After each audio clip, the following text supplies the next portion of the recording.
use. Fair use.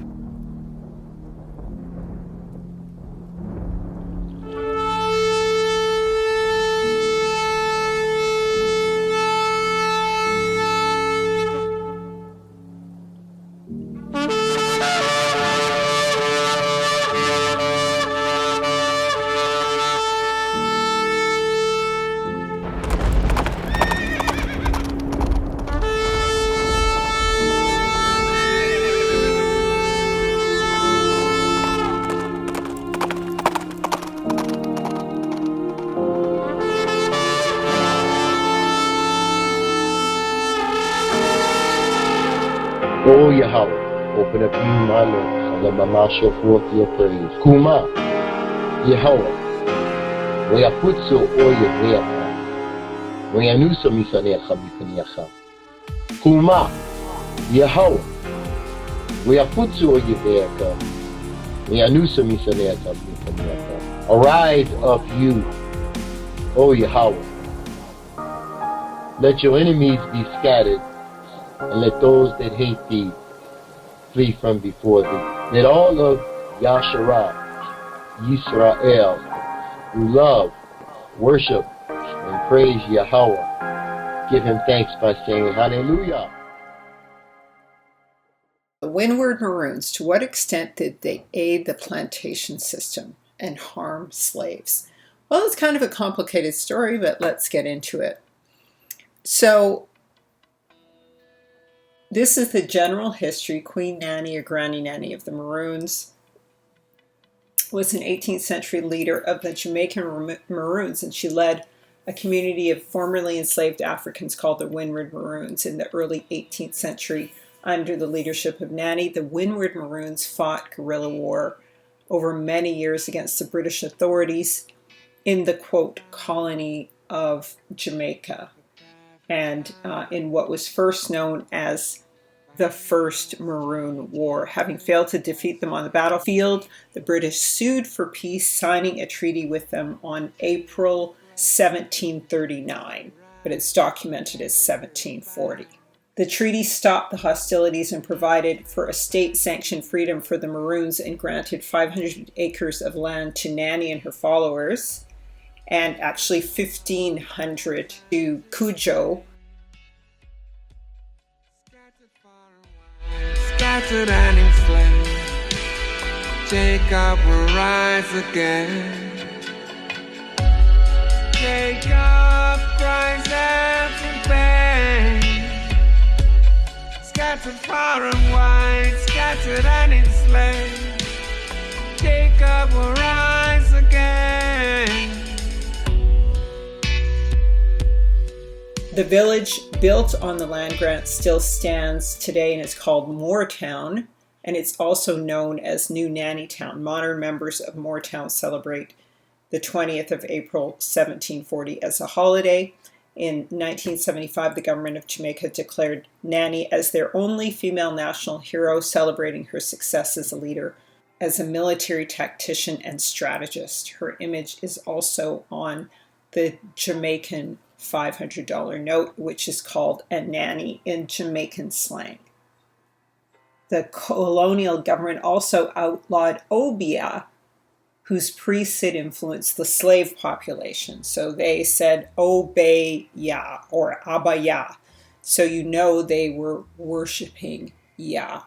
And it was even used by Taki, who has his very famous, quote, wars that last for many years, up to 5 years within Jamaica, of so-called rebellions, but they're really an extension of this ongoing war of the Israelites against the nations.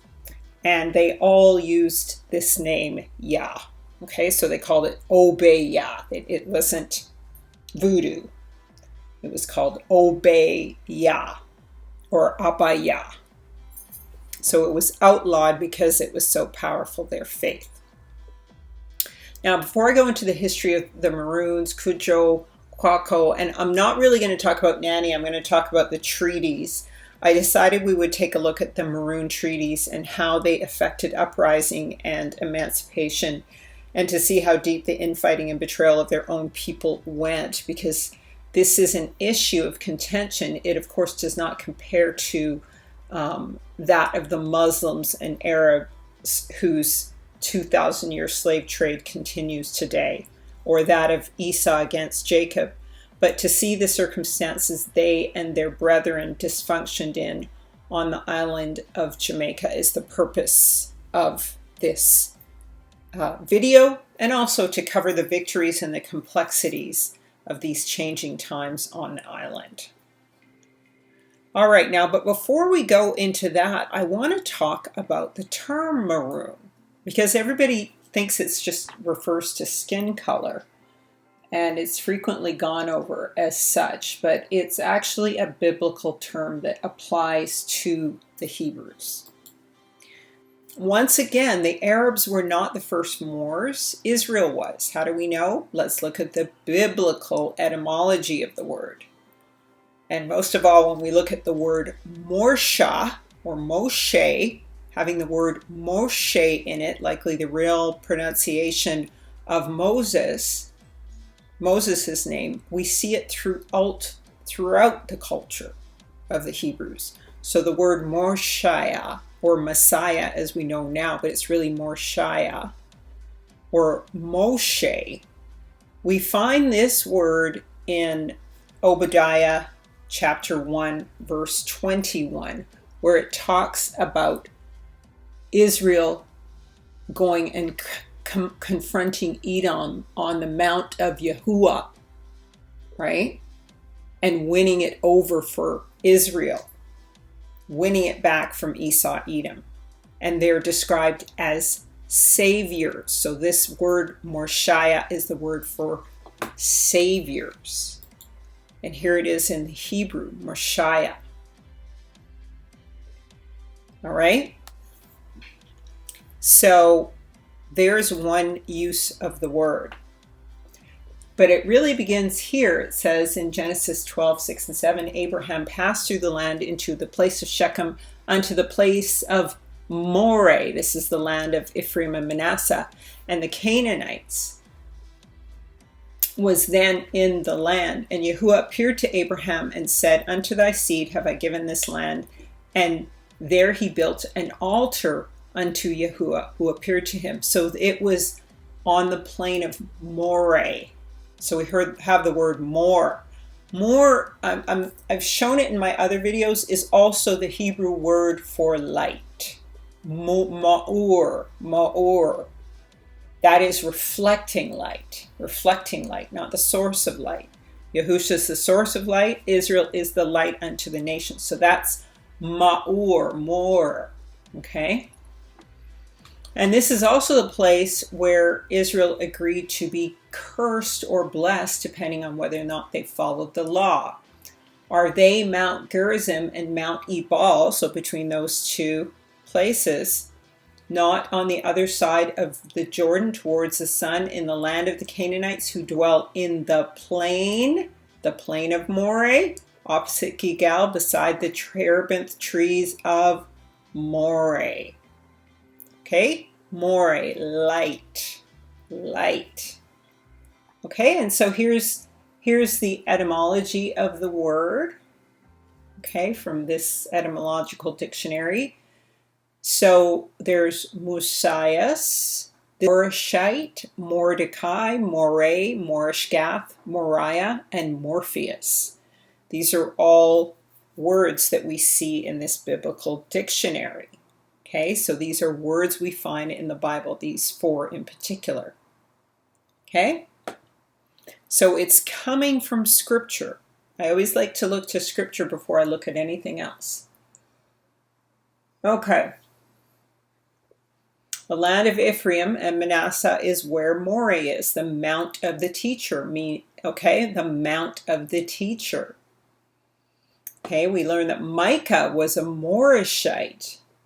Moor's head is a common word used in English. In Britain, of course, Brit means covenant, right? Britain. Resh is the word for head. Mor Resh, head of light, or light belonging to the head or leader. Moray or Moriah is also called the hill of the teacher. It means descendant of, The ending indicates pertaining to or made of light, right? So Moriah, name of a Canaanite like Mamre, the oak grove of Moriah, not far from Shechem. So we just referred to that. And it's also called the hill of the teacher in the valley of Jezreel. So this is where we're getting this term more from. So again, it was stolen and co-opted, the term more, by the other nations. Why? Because they got the land. Okay, more derives from a region of Israel where the prophet Micah was born. Micah, the Morashite, prophesied in the days of Hezekiah, king of Yehudah, and spoke to all the people of Yehudah, saying, "Thus saith Yahuwah." Okay? Micah the Morashite. All right, inhabitant of Morish Gath. I've gone over this in several videos over the last few years, but it just seems necessary to go over it again because I never hear it from anybody else. I just find it kind of odd. So the difference between a black person and a Moor is that the Moors have the law. Okay? All right, so Hill of Moriah is mentioned in Scripture 3 times, Genesis, Deuteronomy, and Judges. And it's often understood, the word Moriah is often understood to mean teacher or oracle, referring to the owner of the tree or the land on which it grew. Okay, now remember, mountains are trees too. So Moriah means teacher. Mount Moriah, teacher of Yah, right? Genesis 2 and 22. Moriah is a district or mountain or land where the temple was built. So the temple was built on Mount Moriah. Moriah means a people chosen by Yah. Okay, so here it is all here. Moriah, name of a hill of Jerusalem on which Solomon built the temple, land of Moriah. Region around the mountain and its vicinity. Chosen by Yahuwah. So it also means chosen by Yahuwah. Now, maroon can be a copper color, or can mean anything gold, or can be light, okay, in Hebrew.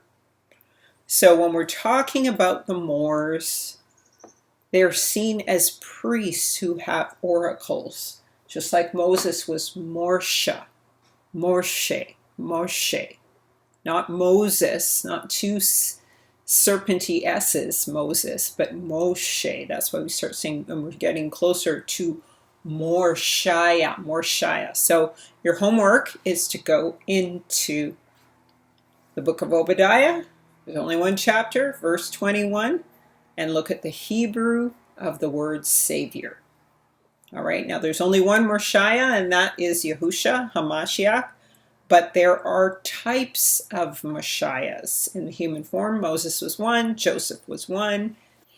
All right, so let's get into some of this history. I want to talk about Taki's war because when we're talking about the betrayal of the slaves by the Maroons, this is the war that becomes the most pronounced in these disputes, and as well as Paul Bogle, in these disputes between the slaves, the new slaves, the existing slaves in Jamaica versus the plantation system that has hired the Maroons.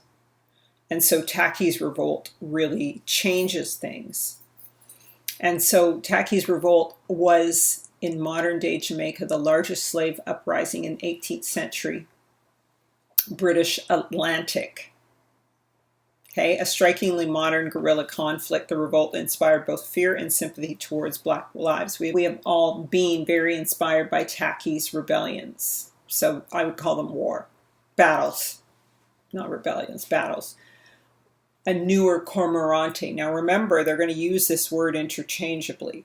So we will deal with what led up to that, but I will read a brief article on Taki's war. I'm going to go into that. And I won't often use the term rebellion because it seems like a loaded term, like a petulant child rebelling against their discipline. This was really a world war, okay, that the Hebrews were undergoing. And this is part of my Hebrew World Wars series, okay? So I'm going to be doing a bunch of these over time. And all actions of the Hebrew should be viewed that way. So all actions anywhere on the planet in the last 400 years should be by the Hebrews to escape with their own lives, which they possess, should be considered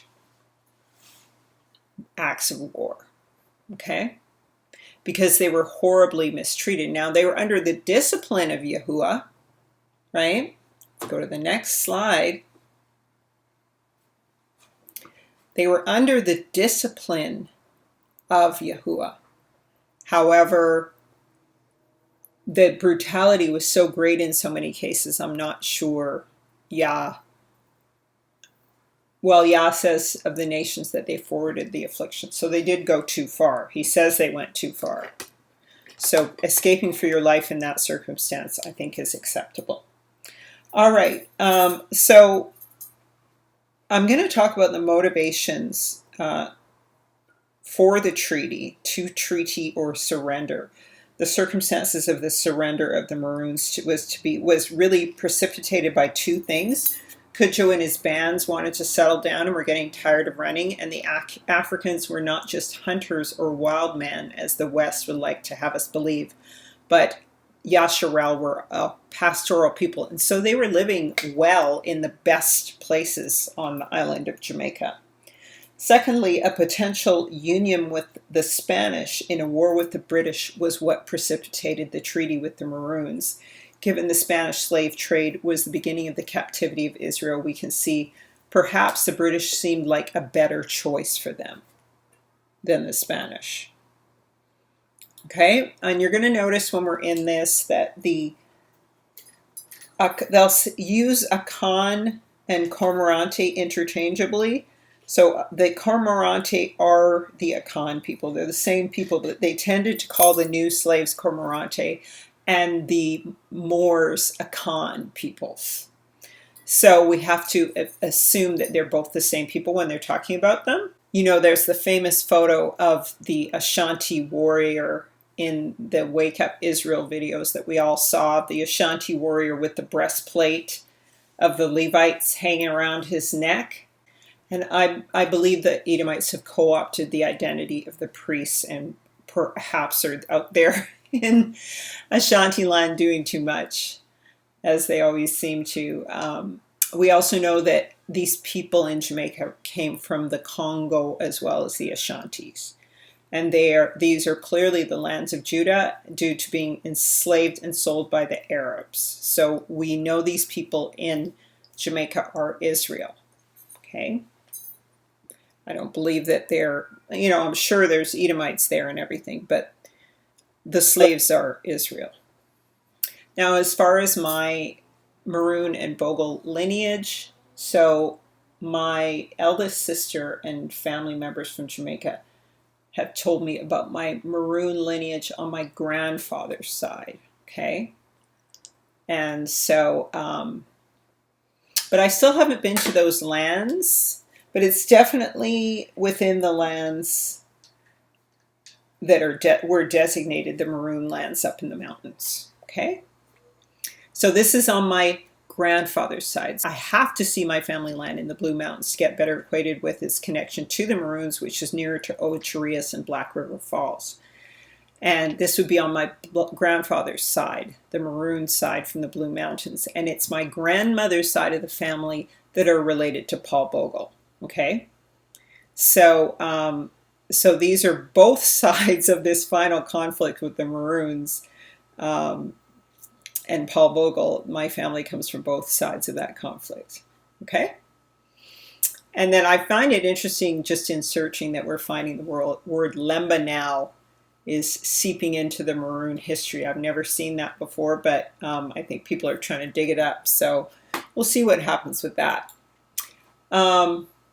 All right, so there were two, it's important to know there are two Maroon treaties signed. Cudjoe signed the first one, Okay, and Quao or Quaco was one of his soldiers. You know, there was Nanny, there was Quao, and there was Cujo. They were kind of divided into three, and so Cujo surrendered first. Nanny quite lately. I think she got the least land. She was the holdout. This video is not about her. It's going to be about these treaties and Taki and how the Maroon treaties affected the plantation system and the British economy, etc. All right, and now these treaties, you're going to find out, were rendered by the British in a really tricky way. They were signed with an X, then ratified and finalized later. So they would be like, okay, let's have peace, and you just settle down and get comfortable, and we'll massage your shoulders, and we'll finally sign the treaty a year later. So it was in 1739, okay? But it's written as 1740. So they were spending a lot of time ratifying and finalizing it. Bureaucracy. They really use bureaucracy as a weapon. So in the case of Cujo, the first to surrender, he saw his agreement, but Quao was given one, then peace was reached, and then it was altered and finalized later. Even Cujo's was altered. Okay, and because the treaties required that all the rebels be hunted down, Quao was forced to sign, otherwise then he'd see Cujo having to hunt him down, right? And same with Nanny. Some say the Maroons could not read, so there was just an X signature. But we're going to find out that they had written letters to the Spanish in order to induce this treaty, saying that they would side with the Spanish in a war with the British. Okay, so how did they write letters to the Spanish if they could only mark with an X? The educated black people they wanted to use to run and build their civilization. It doesn't make any sense, just trickery. But we know that the X is the two sticks, the northern and southern kingdom of Israel. And so, I don't know, maybe that was a thing. Anyway, it seems like it was a conspiracy to hide the literacy of the Israelites by marking contracts with an X, or perhaps maybe it was a ta, a symbol of the two sticks, surrendering, I don't know.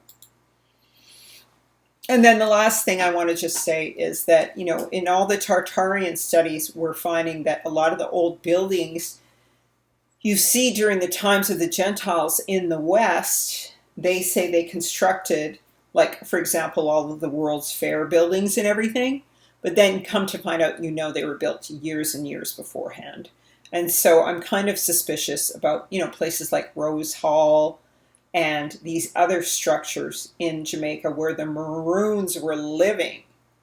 Because they try to just make them out to be a bunch of bush people, but they were living in the places where these structures were. So when we look at the architecture, as with North America, we can't be sure it was built by the colonizer, but may have been built by the original people or the Maroons themselves, though history says otherwise. But we have the usual stories of heavy brick buildings being relocated multiple times, and massive brick buildings that were impossible to move or build with the technologies of the time. So it's also something to, you know, allow to enter into your mind as you're looking at how they took over these lands from the Maroons. All right, so we're just doing a few readings from Taki's Revolt. I'm not going to go too deep into it because I'm dealing with this book, The Windward Maroons. But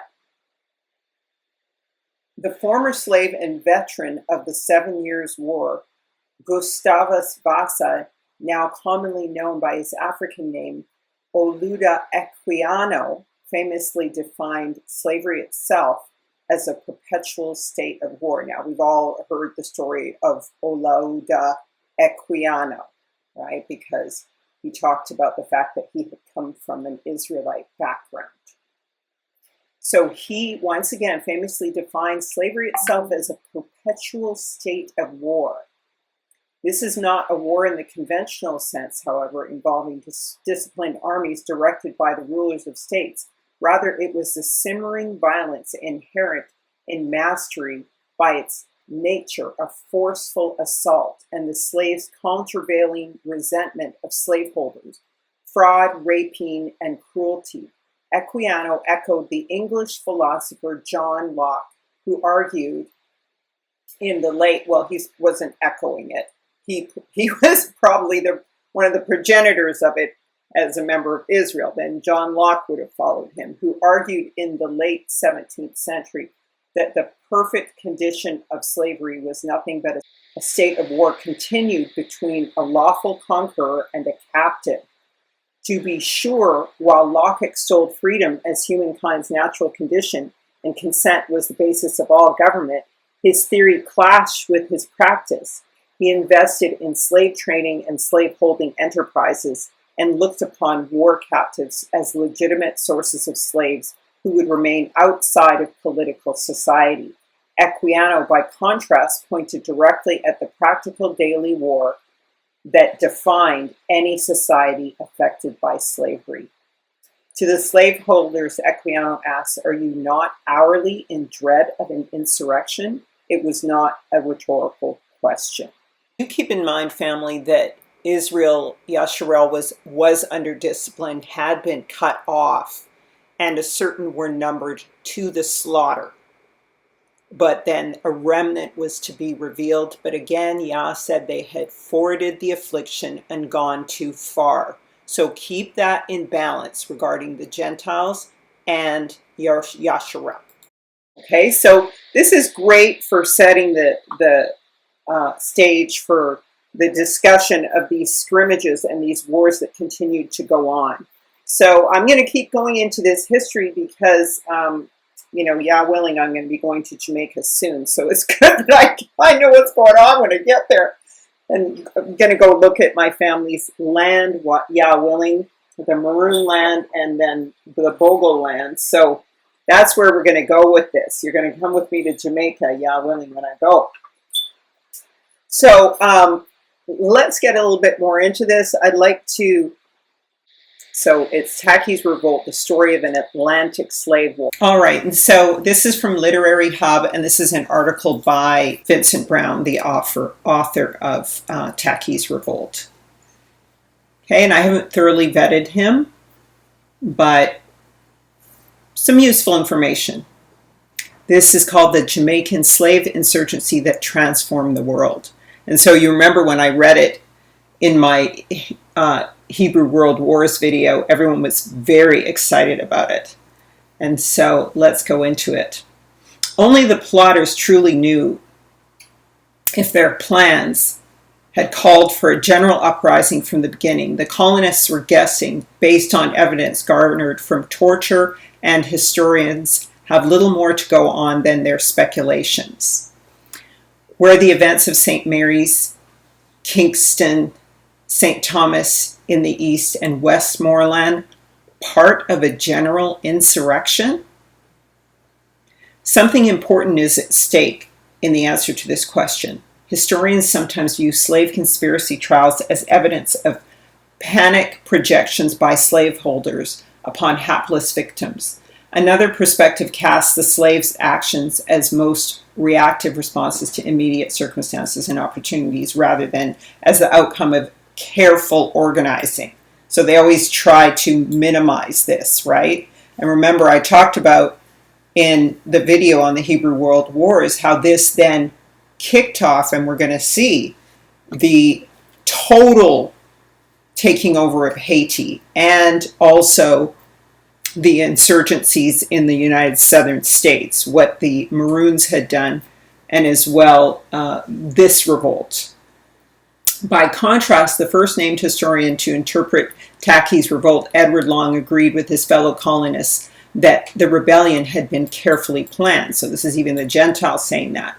These circumstances show the great extent of the conspiracy, the strict correspondence which had been carried on by the Cormorantins in every quarter of the island, and their most incredible secrecy in forming their plan of insurrection, for it appeared in evidence that the first eruption in St. Mary's was a matter preconcerted and known to all chief men in different districts, and the secret was probably confided to some hundreds for several months before the blow was struck.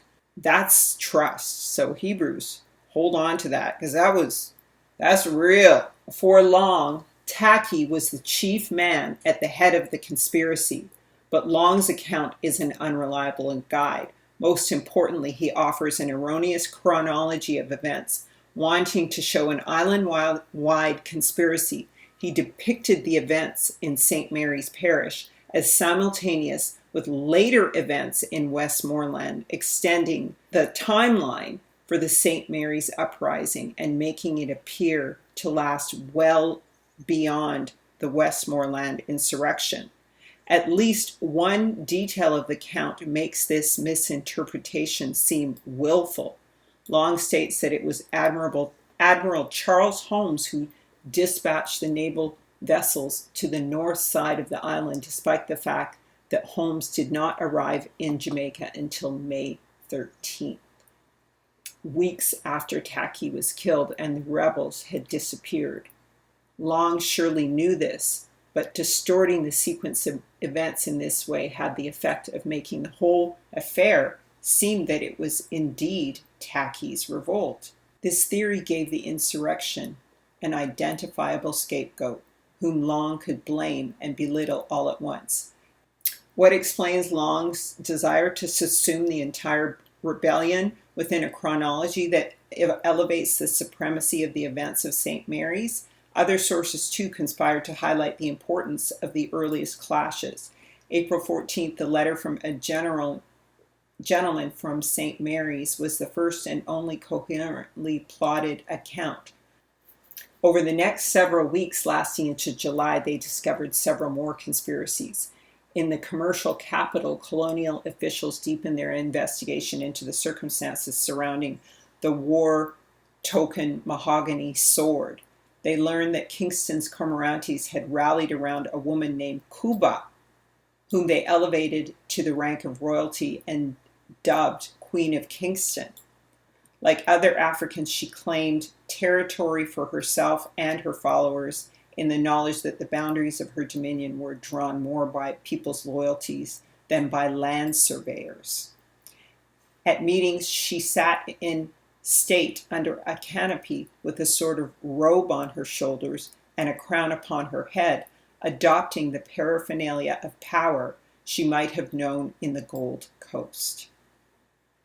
Upon this intelligence, the governor seized Cuba and ordered her to be transported from the island. In the Vale of Luidas in St. John's Parish, Cormorantes belonging to the Speaker of the House of the Assembly of Charles Prince had agreed to rise, ravage the estates, and murder white men. 3 people familiar with the plan betrayed the rebels, and the ringleaders were taken up. Upon conviction, executed. Others who turned evidence were transported off the islands. Okay, so I'm going to quote that again later. More plots were afoot in the parishes of Dorothy's, Hanover, Clarendon. Throughout this time, Henry Moore kept martial law in effect, and the military remained on the march over the island. So martial law, right? They're dealing with the Moors, right? The rebels coalesced around affiliations of language, regional identification, and military verb. Well, we know these are the tribes, right, of Israel. If each uprising had its own inspiration, each also took careful account of local conditions, potential connections, and broader opportunities. In St. Mary's, the path of insurgency strongly suggests a defined objective: control or destruction of commercial zone along the rivers. Yet, if what happened at St. Mary's could be called Taki's revolt, it was only one conflict within a larger war, an unfolding uprising itself encompassed by wars within wars. In the cascading series of events initiated by these rebels in St. Mary's, we see how African militancy derived from the entanglements of empire trade and war across the Atlantic. Taki's revolt was smaller and less significant than Long and subsequent historians have supposed, only because the slave war it advanced was larger and more consequential. So that was a battle within the overall war in Jamaica at the time. And he seems to have led it, right? But then they got him, but people just continued with the plan. A more dangerous or troublesome affair I was never engaged in all my life, wrote Zachary Bailey, so Bali, about St. Mary's insurrection, and still the Comorante War was closer to its beginning than its end. And so that's another name to call it, the Comorante War. Okay? So here's the book it's from, Taki's Revolt. The Maroons of Jamaica, 1655 to 1796, a history of resistance, collaboration, and betrayal by Mavis C. Campbell. And it is, I believe, published in 1988. I'm going to start with their treaty, and then we can go and look at their history. But I want to start with their treaty because I want to go into their conflict with Taki and all of that stuff and just see how they were tricked into negotiating this treaty and how it was used to divide them. And to see to what degree they were used by the British against other slaves from their own lands and their own people, the whole divide and conquer tactic. How well did it work? So basically, when they were able to negotiate their treaty, a lot of people say that the Maroons were just getting tired of running. So what happened was that His Majesty George II, great king of Britain, France and Ireland, and of Jamaica, Lord Defender of the Faith, etc., by letters gave John Guthrie and Francis Sadler, Esquires, the full power and authority to negotiate and finally conclude a treaty of peace and friendship with Captain Cudjoe. So he was like the main Maroon, okay? He was captain over everybody at first, and he was the first to acquiesce to doing a treaty. And the rest of his captains and adherents and others of his men, they mutually, sincerely, and amicably have agreed to the following articles. So this is the treaty. I'm just going to skim over some parts of it because the book compares and contrasts the treaty that Cudjoe gets, and then there's another captain or leader, Cow, who negotiates later, okay? And he doesn't get the same deal. And this, of course, affects things. Okay, so this treaty was signed in 1738-39, okay? And the treaty with the Leeward Maroons, referred to in the official documents, or articles of agreement between Colonel Guthrie Lew Sadler and Captain Cudjoe. Okay, so 1738. And then what they say is that this treaty was the lightning that announced the thunder, because by 1800, the Haitians then took over their entire island and freed everybody. And I think probably the way that this treaty went was the sign for them that it didn't really work to compromise with or negotiate. So the lands that they got were situated between Trelawney Town and the Cockpits, and the amount of 1,500 acres was given to them, bearing northwest from said Trelawney Town. Sorry, it's a bit blurry, guys, but it's just how these pages were photographed. It's in this sense that this treaty was historically important in that it was a triumph for the Maroons in practical terms, though it's another matter because the treaty, in effect, represented more of a victory for the colonial powers than for the Maroons, who were never defeated in battle by the British. It represents the triumph of diplomacy over warfare, demonstrating that the British could not gain on the battlefield. They now gained in full measure over the negotiating table. So you see, they took a different strategy, and this is the way for them to win, was actually really through trickery. You're going to kind of see, because they had these contracts that they were marked with an X, like people couldn't read and write, which is absurd because the Africans could, right? So people are curious as to why this treaty was signed, and that's what makes it a little bit suspicious. because there's a lot of offensive clauses, and they're like a completely unnecessary sellout. Okay, some of the provisions and stuff in it. And so I think probably there was trickery involved. What has to be noted is that his signature was the mark of a cross legally accepted then as signatory of the unlettered, which we don't know that he was illiterate, right? They were just trying to make everyone look illiterate. They were trying to, so we actually don't know. That's just what's said.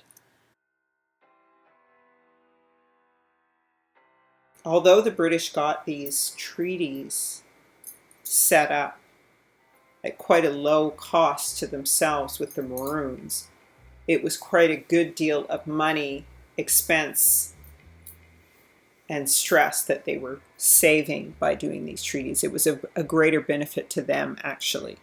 The cost in time of money in attempting to suppress their intestine enemies must have been well nigh incalculable. One source said that the assembly passed 44 acts dealing with the enemies, and at least 240,000 pounds, this is in the 16 and 1700s, was expended for their suppression. That's a lot of money. Okay, at that time. It is true that the greatest expenditure, as well as the proliferation of acts of the assemblies, must have been from Hunter's administration in 1729. At the time of the treaty, the heavy expenditure of paying for the defense, most of which fell on the British government, would now be over. So this cost savings is a big deal. The new local expenses in salaries to white resident representatives and for reimbursing Maroons who brought in runaways who served in parties would be far less in terms of effectiveness to security on the island, at least from a cost-benefit point of view. But there were wider economic considerations. Because the Maroons had been occupying some of the most fertile areas in the colony, by their presence, they were preventing the settlement of adjacent lands to become a critical decision-making factor. So soldiers out on parties had noticed how great the land was, and they reported this on their discovery of great tracts of fertile land in some instances with lush maroon cultivation unknown before to the authorities. So they were cultivating their land, they were doing well, but they just couldn't get past those lines to see it, and now the soldiers were able to, and so now this creates a great opportunity and promise for the Europeans who had now taken over North Africa, so-called Western Europe.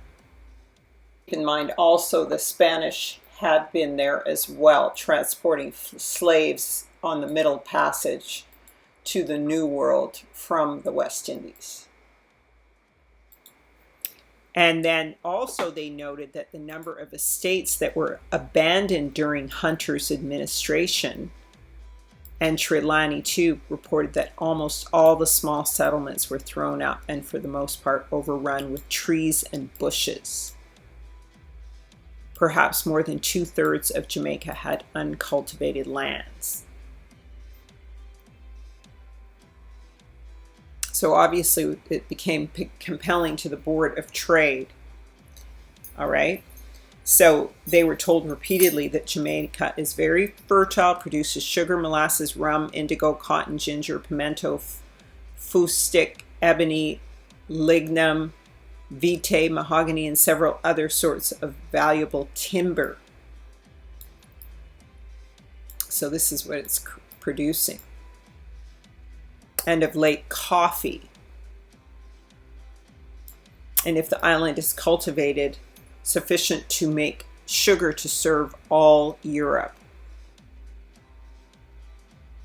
And so here's the towns. Mackinac, so this is all on this beautiful eastern side of Jamaica, I believe it is. Titchfield, the parishes of St. George and Portland, respectively. And so they're saying that Titchfield was characterized to them as an embryo consisting chiefly of huts and very few houses. Yet it was strong and a commodious situation for trade, with the best harbor in the island. So this was the main harbor, and could become a thriving place, but only that when the rebellious Negroes, whose chief residence is but about 12 miles distance from it, shall be destroyed or taken. So they had plans to just destroy them. That's their whole agenda.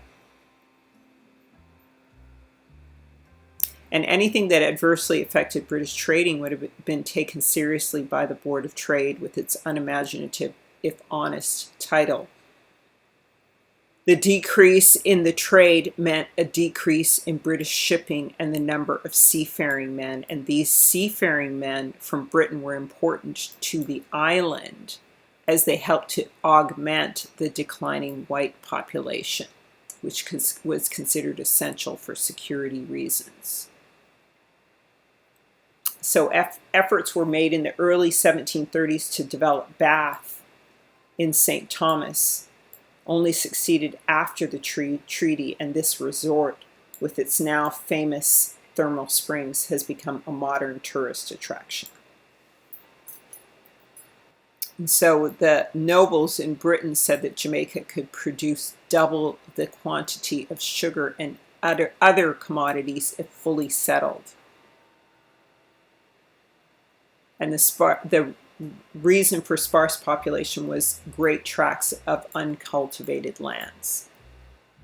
Among the remedies the traders recommended were laws to encourage new settlement and the enforcement of existing deficiency laws and discouragement of martial law to fight against such a small number of rebellious Negroes.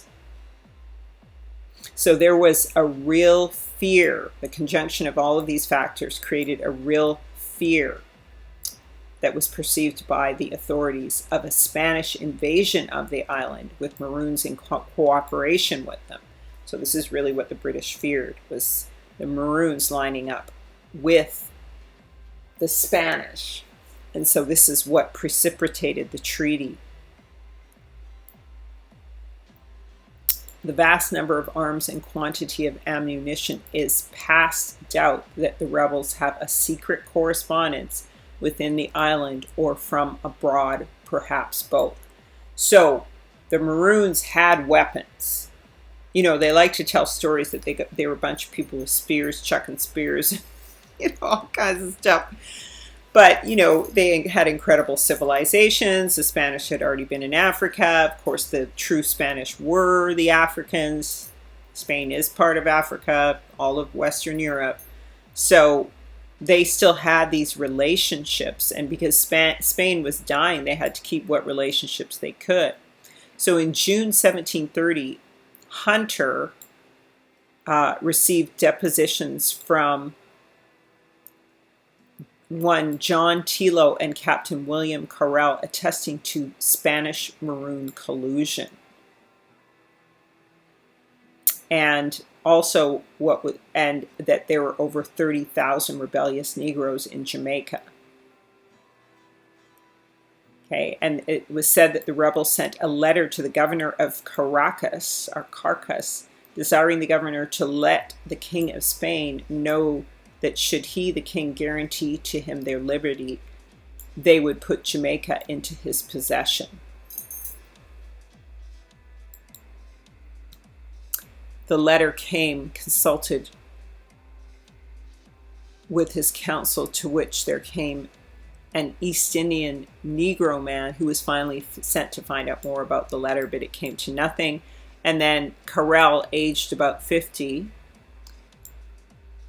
was on a trading voyage in Santa Maria in Cuba for cattle, and he happened to have said to some Spanish merchants that in 7 years' time Jamaica would have no more occasion for their use, since she should breed her own. Right? But they said that in less than half that time the island would be theirs. when the deponent asked them to explain, since there was peace between Britain and Spain, the reply was that the rebellious Negroes of Jamaica had wrote to the governor.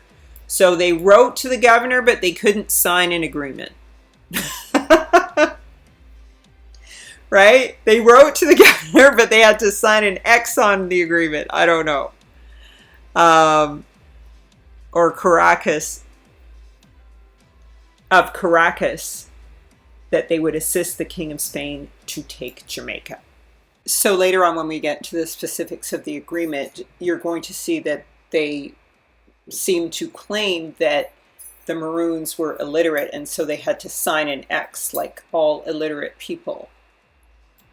The British government was so alarmed by the Spanish threat to the island that as Hunter noted already, he was told by Newcastle to place the colony in a state of readiness because of the fresh intelligence Whitehall had received of Spanish designs on Jamaica. And so when this Spanish Maroon collusion was confirmed by a captured Maroon, the alarm grew. The captured rebels stated that one of their captains had gone to the Spaniards and had told them, and then they're like, whom they do not know, etc., of their great numbers, and that if the Spaniards invaded Jamaica today, the Maroons would join them. These rumors, because they say that there's no evidence of anything but rumors, continued up until the time of the treaty. And perhaps Trelawney's glee in coming to terms with the Maroons. But the weapons were the evidence, right?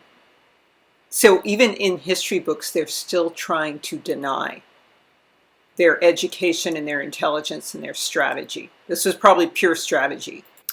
So here is Jamaica. This is St. Mary's Parish here. All right. Now this is the Maroon land. Okay, so here's Portland. This is Machianel. So Maccabees, Machianel.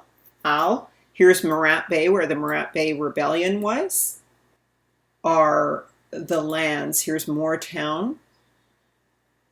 These are the lands that we're going to be looking at. Okay, and these are all the Blue Mountains, which are primarily in this area. Okay, so this is Blue Mountains. This is all mountainous area here.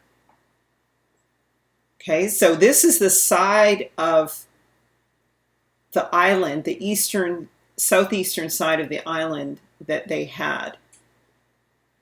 Okay, the Maroons. So that's in the southeast. Now they were given a lot of the land in the north, towards the northwest. But you see Nanny Town was in St. Thomas. You see how much of the island they had? And St. Anne that's where my family's land is. Trelawney is just beside it. Then St. Mary and Scots Hall is there. Umpong Town, you see on the left there. Again, that's in the southwest now. So they were kind of moved, right? Pong Kong and Trelawney were the towns that we're going to talk about that Quao and Cudjoe inhabited, like reservations, basically. And a lot of the big towns and stuff in the ancient buildings are on the side that they were on. So I believe a lot of the nobility had also moved there and was living there in hiding. And I think there's other historical books that talk about that, because there's so much old architecture there that, of course, the British take credit for, but I don't believe it's true. And there's a lot of old buildings in Jamaica that I doubt the British themselves put there. I think likely the Jamaicans did too, but there's this kind of whole mythology that they were just a bunch of ignorant slaves who could only sign their signature with an X. And so here's Cockpit Country. So this is the northwest side of the island.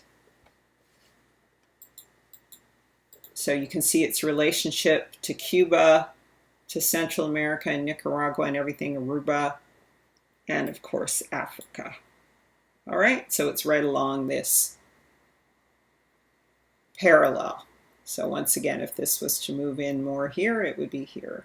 So it would be close to Mauritania and on the line of Nigeria and Ethiopia and the Congo and everything. Haiti and Cuba especially look like remnants of the continent of Africa.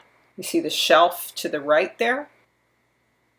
Okay, so in the book of Enoch, Yahuwah gives the Gentile nations, as I've accounted for many times, the kingdom of Israel and the opportunity to rule and also discipline Israel.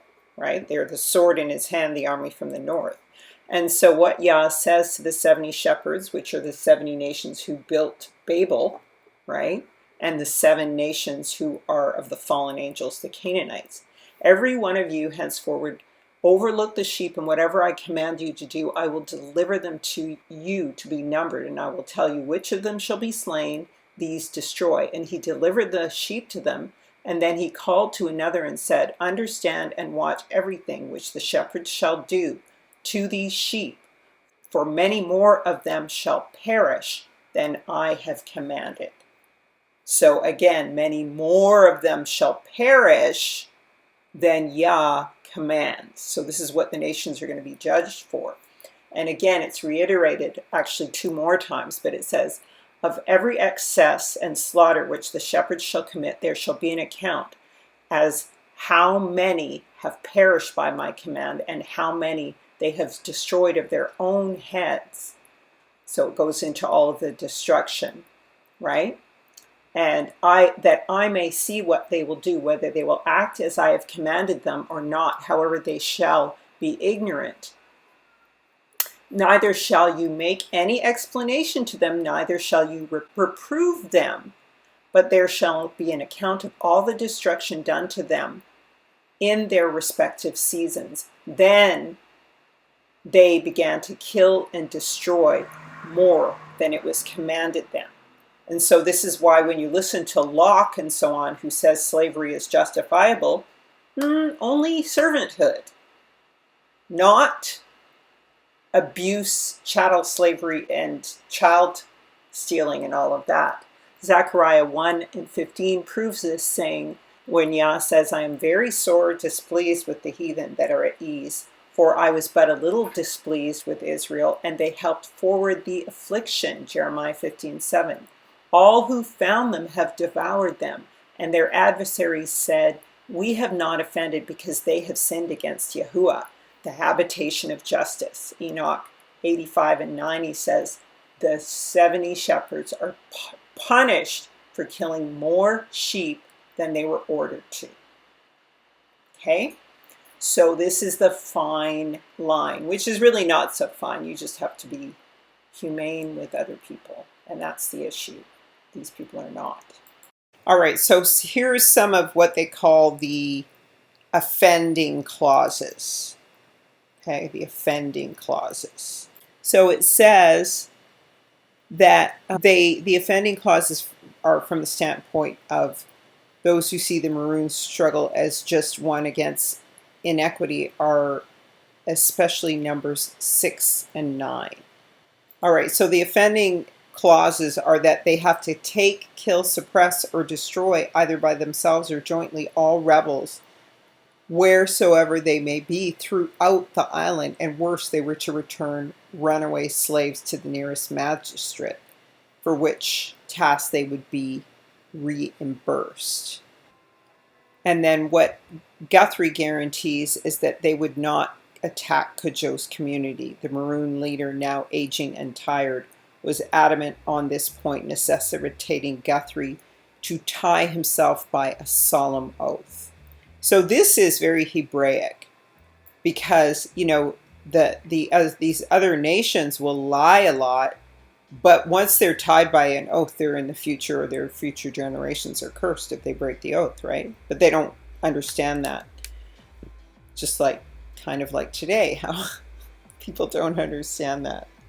So, and then there's supposed to be another clause where it says, it's clear that Cudjoe scored a point where clause 2 gave those that had fled their masters within 2 years 2 options. They could either return to their owners with a full pardon and indemnity, or remain under Cudjoe's jurisdiction in friendship with the authorities.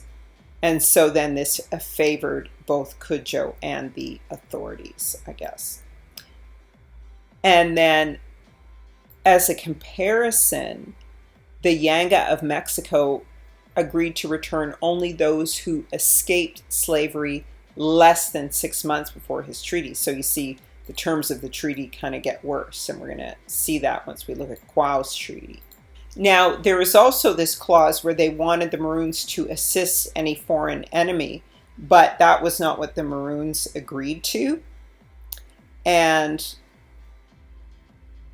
it was a suggestion made by Guthrie and Sadler, and then they threw it into the agreement, right? So you see how they're being sneaky. But they say there's a precedent where this Yanga guy in Mexico did agree to assist against any outside encroaching parties. Now, another thing they say is, because people were wondering why they would make this treaty to return slaves of their own people. But what they notice here, which really kind of points out that these are, the 12 tribes, one nation, and is that they say that more particularly a Pan-African black solidarity concept among the Maroons seemed to be lacking. The tendency was then towards ethnic exclusivity among the Maroons. And so that's why it says the Maroons had developed an inordinate sense of their importance and a marked feeling of superiority over other blacks on the island, and even to this present day. I suppose because they won their freedom and they had never been defeated, and they ran away from their masters. It was just a slow defeat, like slow demolition.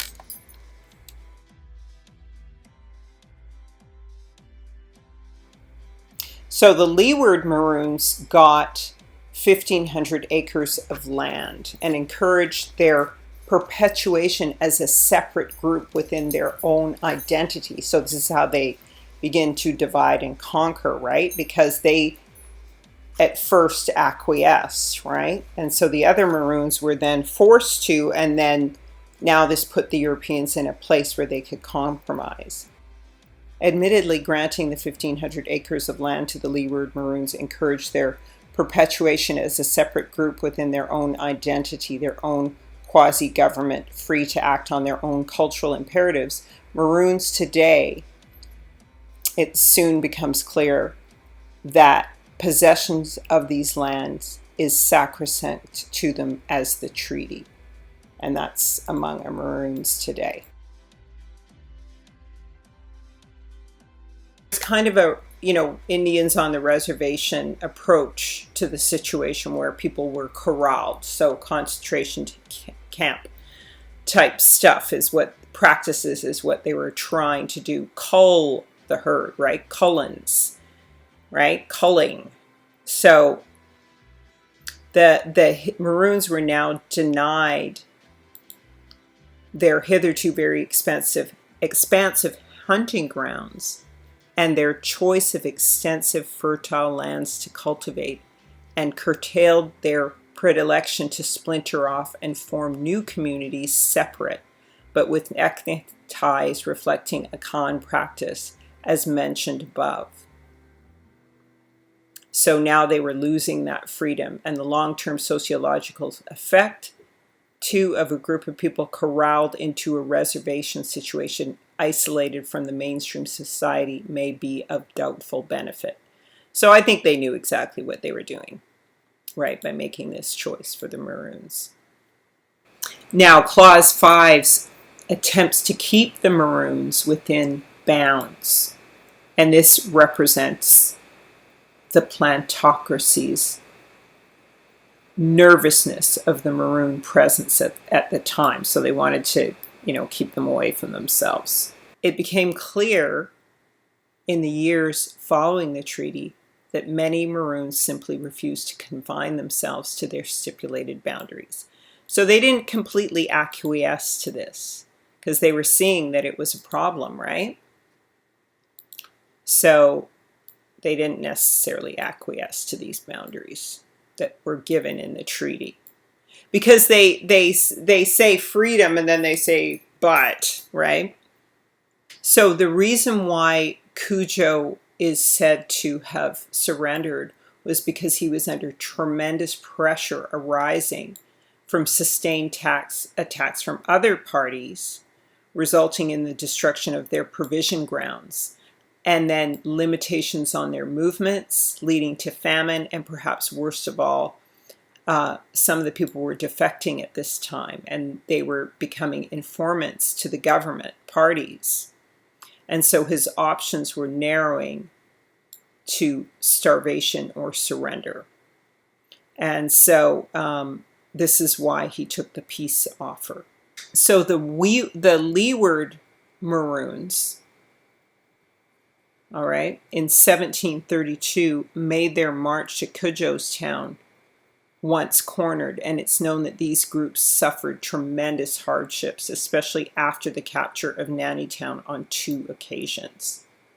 Okay, so this is what led these guys to also sign a treaty. So it seems that there was an economic impulse behind the treaty.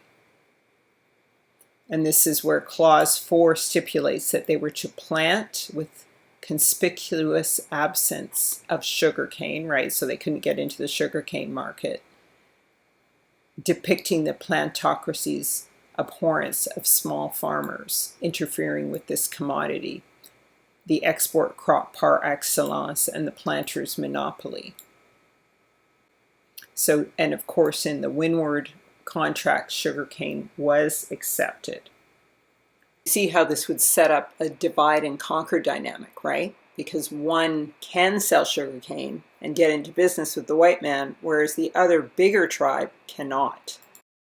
Equally, the authorities were well aware of the importance of domestic items of food for the island. The slaves themselves had developed a network of markets throughout the country where they would sell commodities from their provision grounds, and it was well worth that the Maroons would intermingle freely with them, buying and selling provisions or livestock. You see how that prepares for a plantation system. So it seems like the Maroons wanted some of this stability themselves, and they wanted to be able to get stronger and expand. And so this was the main source of food for the island, especially in periods of drought and other natural disasters, creating scarcity. And so the killing or capture of slaves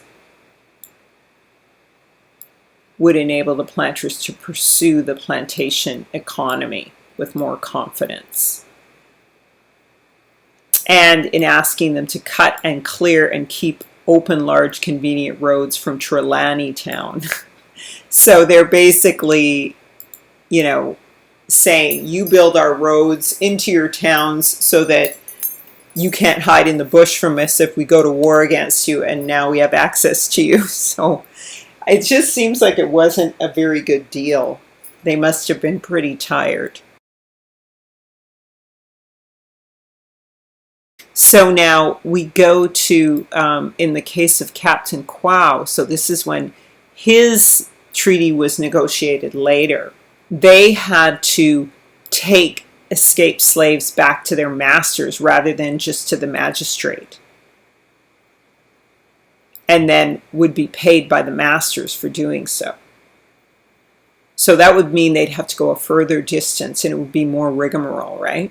And then there's this clause that if Quao and his people were disturbed by a greater number of rebels than he could fight, then the white people and governor of the time would assist them. So Cujo would be paid by the magistrate rather than the slave owners. And then the small crimes could be punished by Captain Quao, except for any crime that deserved death.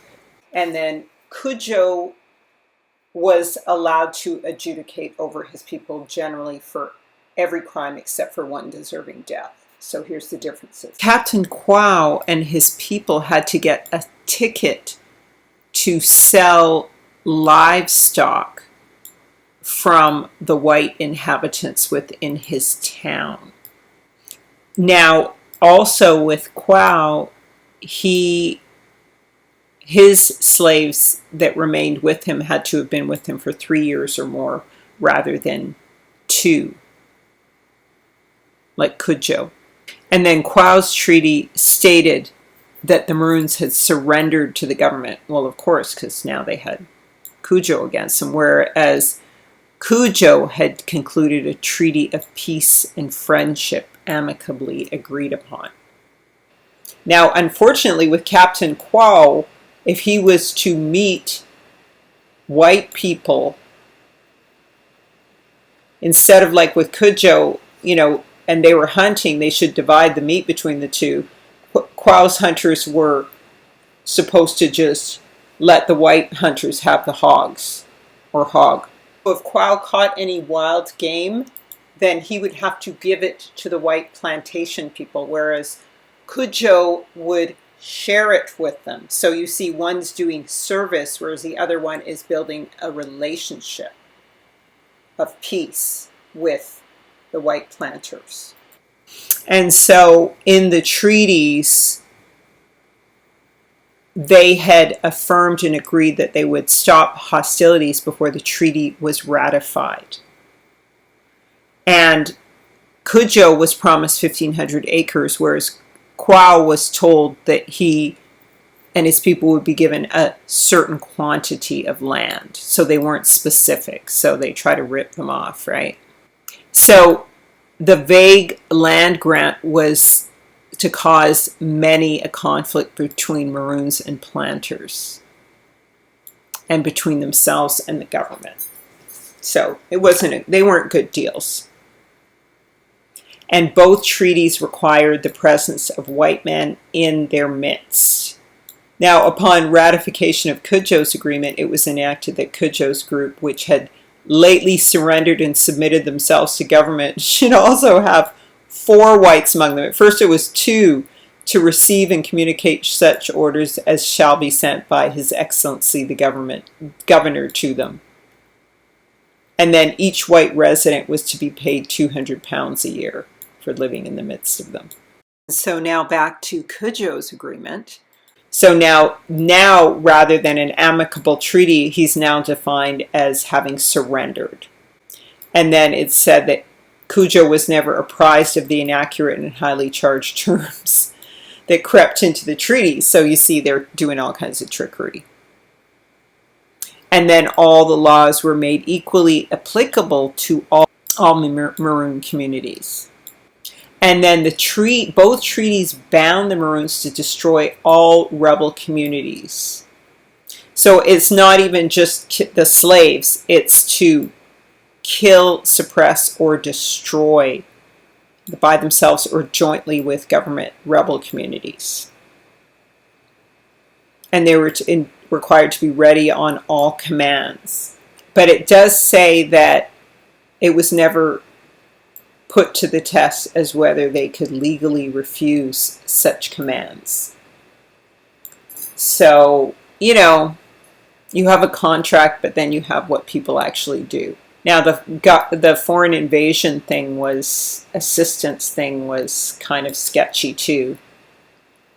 And it was defined as to wait upon the governor every year if requested to do so. So now they were both allowed to have government assistance if they were being overrun by other rebels. And so what they noticed was that Cudjoe's group was less democratic than Quao's, and so they saw that this was an advantage to set up rivalries between the two groups, their ways of managing. And it was soon the case after the treaty was signed that they did have rivalries. So divide and conquer, right? And in Quao's group, there were no provisions made for windward Maroons who might injure or molest whites. So that's a pretty big factor, because how is that going to look to Cudjoe if he gets in trouble for injuring or molesting whites, but Quao's group does not, and Quao's group is serving them up free game. Cudjoe had to apply for permission to take his commodities to market, whereas Quao could just get a ticket from someone in his town. So someone in his town is one of these 4 white men who are allowed to live in the midst of them.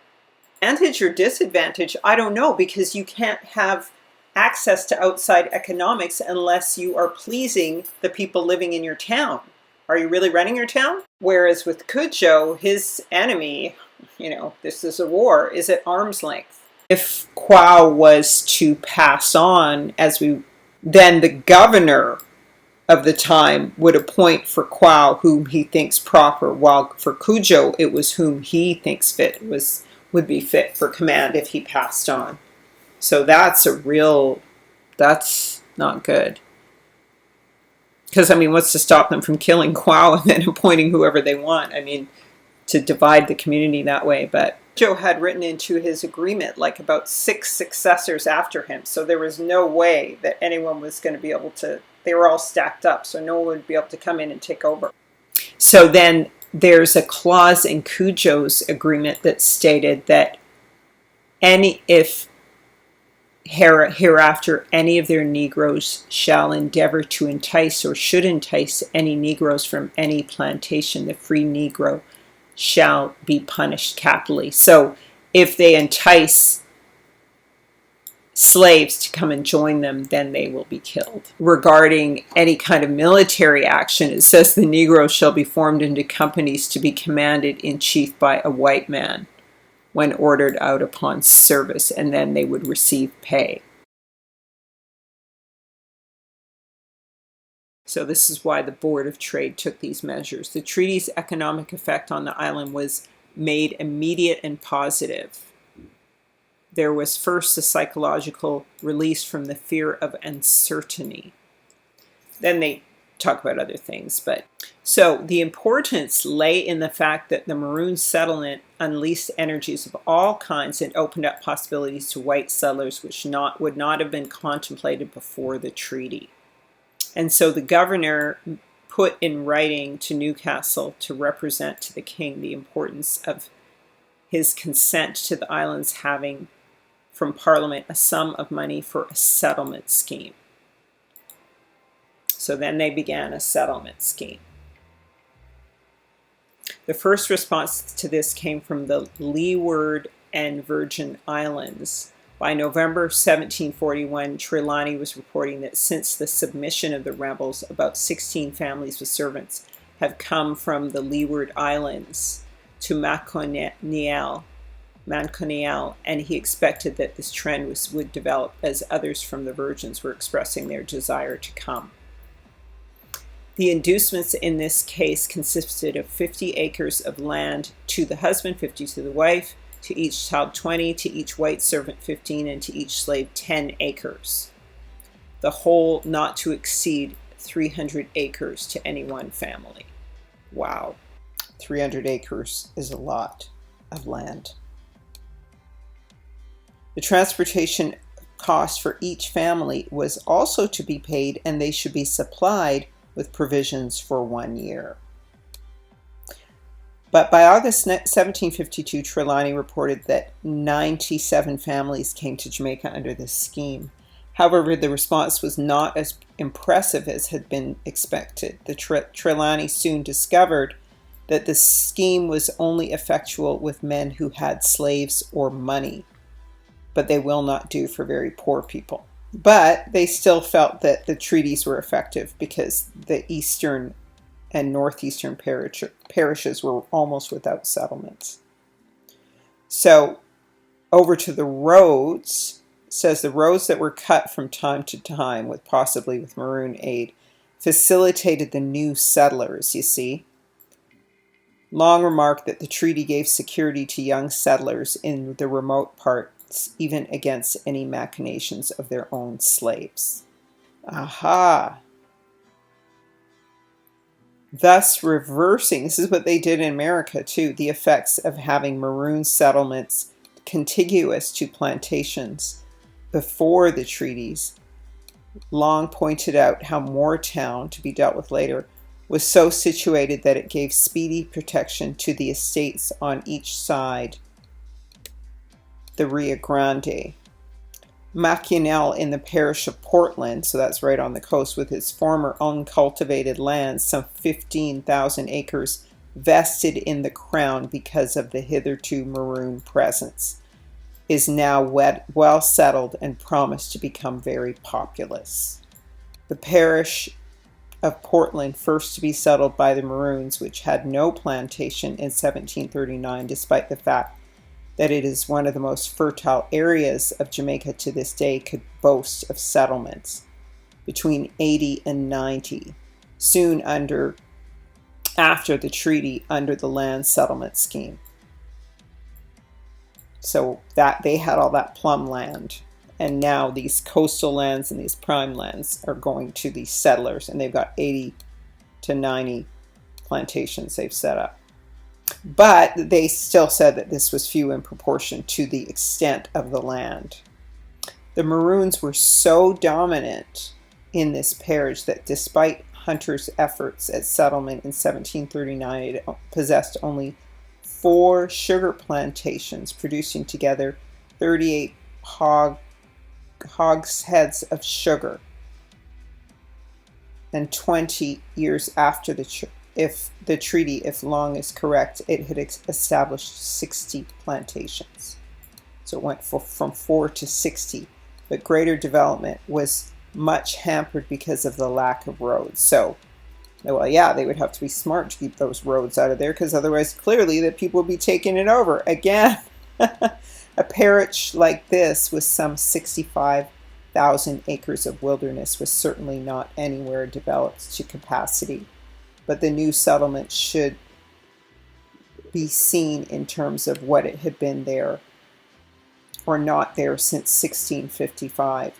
See, they had the mountains separating the western from the eastern side of the island, the Blue Mountains. And so that was the dividing line that they had to conquer, or they had to try to enter by sea, right? And so that's what kept the land less populated and very well populated by the Maroons. Altogether, it is estimated that Jamaica spent nearly 18,000 pounds between 1739 and 52 in the attempt to have larger poor white population in the colony. But it was a slave population that increased dramatically, depicting the new spirit of sanguinity among the large planters. The number of slaves increased by 35,000. See, so they're bringing in more slaves, while that of whites increased by only 1,500 during the above period. So the number of slaves increased, the number of black people increased, not the number of white people, even though they were slaves. And so the slave population immediately following the treaties, should not be difficult to understand that the slaves on the plantations did not take kindly to the treaties, and it has been hinted that Guthrie's suspicious death, allegedly by poisoning, may have been done by disgruntled rebels who, under the treaty, were to be returned to their owners. This, if really done by them, would have been their first form of protest. From the slaves' point of view, there was a philosophical question. Could they make the argument, as mentioned in the last chapter, that they were the loyal slaves who did not disobey rules and regulations but remained steadfast with their owners? The Maroons were the ones who not only fled the plantations but committed numerous atrocities against the plantocracy. Atrocities. They were killing them. They were in the middle of a war. It's so funny. They were so atrocities. They were murdering people. We murdered millions and millions of them in Africa and Europe. But when they struck back, it was an atrocity. It's so funny. Yet the treaties giving them lands and quasi-independence would seem to indicate no more and no less than recompensed disobedience. So they're saying, oh, by giving them treaties and quasi-independence, that was recompensed disobedience. Second, from a more practical point of view, They saw the treaties as denying them a haven of retreat from the brutality of slavery. So this is how the slaves were seeing it, right?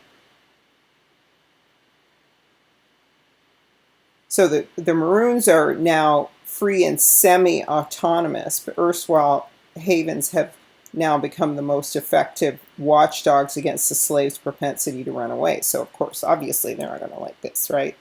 You'd have to be pretty dumb to like slavery. You'd have to be psychologically ill to like slavery. It's called Stockholm Syndrome. Some of the slaves who repined on the injustice of the situation took matters into their hands and met in great bodies to consider mutiny. It appears that one of their first rendezvous was at Spanish Town, then the capital city of the island, where they openly and very insolently met several nights and began to form companies and name commanders amongst themselves. But the cabal was soon discovered. A troop of horse was sent against them successfully. The most notorious were exemplarily executed. Some were sent away to be sold as slaves, possibly by the French or Spanish territories. But a more ominous situation developed in 1742, involving both Maroons from Trelawney Town and slaves from an adjoining plantation belonging to one Colonel Foster. One source described these Maroons as some of Captain Cudjoe's head men who were dissatisfied with the treaty. Seems like, and these were primarily from an Akan-speaking group, as were the slaves from Foster's plantation of the same kind. This was clearly another instance of an Akan-inspired rebellion, but with a difference. The plan between the two groups of the Cormorantes, as the authorities would continue to designate them, was to cut off all those that were born in the woods or came from other countries. When this was accomplished, Foster's slaves were to destroy the white people. So it sounds like they sent out communications saying, oh, they're going to kill all the free Maroons and they're going to kill the white people. So this kind of galvanized. This is divide and conquer strategy very clearly here. They would destroy the white people, presumably on the plantation, and then join their allies in the woods to become masters of it. The difference here was that the Cormorantes of Trelawney Town were prepared to destroy even their own kind, Cudjoe, and apparently a Kompong also included. So seems like they were trying to galvanize them. In the event, however, Cudjoe and a Kompong soon had knowledge of the plot and immediately armed a sufficient number of the most faithful of their people and attacked the rebels and killed some and took others and chased the rest home to their plantations. So, and then it's said that Cudjoe upon his own authority, wanted some of them returned to him, whereupon he hanged and condemned to death another two. So they're allowed to kill escaped slaves, but they're not allowed to kill their own or any white people without the permission of the magistrate, right?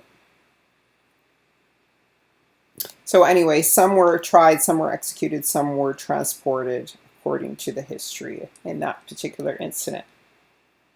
The above incidents give telling insights into the degree to which Cudjoe was prepared to collaborate with the authorities. It says here that they would become the government's most faithful friends and assistants. In Trelawney's word, a great addition of strength and the most useful people we can have in going after the slaves that may rise in rebellion hereafter. And that may, I guess it was true. Governor Knowles, 14 years after the treaties, after visiting their own towns, had asserted, I verily believe the Maroons will prove of more service to the country than they ever were of prejudice. It is no wonder that after Cudjoe's treatment of the rebels in his group and after the execution and transportation of the slaves who participated, the whole affair struck terror into the minds of the plantation slaves. Divide and conquer.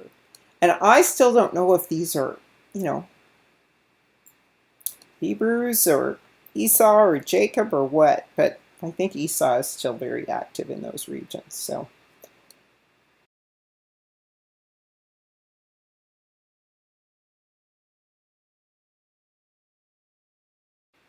now here is a note regarding the audacity of slaves during the period. Now, for them to say this, right? Like, who says that? The audacity of the slave. You're a slave. You're not supposed to be thinking you're free. It's quite absurd, right? We may note the audacity of the slaves during this period, some hardly doing any work at all. Can you believe this? Some taking over, listen to this though, and occupying plantations, and the cowed owners not daring to rebuke them. From among these, we had made acquaintance of Sam. And this was among the first protesters of the treaty in Spanish Town. Some of the leaders were definitely of Sam's clan, described as belonging to the principal men of the island. These were considered by the authorities arrogant and insolent, insulting whites, as had become the practice since early in the 1730s, who were sent to reprove them.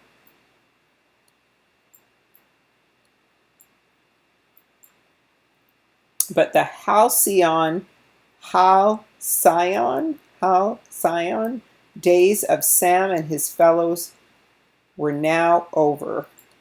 They were summarily crushed, and the ringleaders were executed or transported.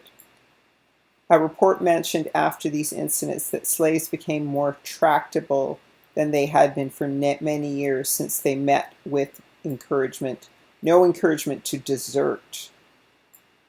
Okay, so I guess they were more pompous when there were Maroons around because they could leave, right? There was the threat that they could leave, and then the slave masters would cower before them and let them run things.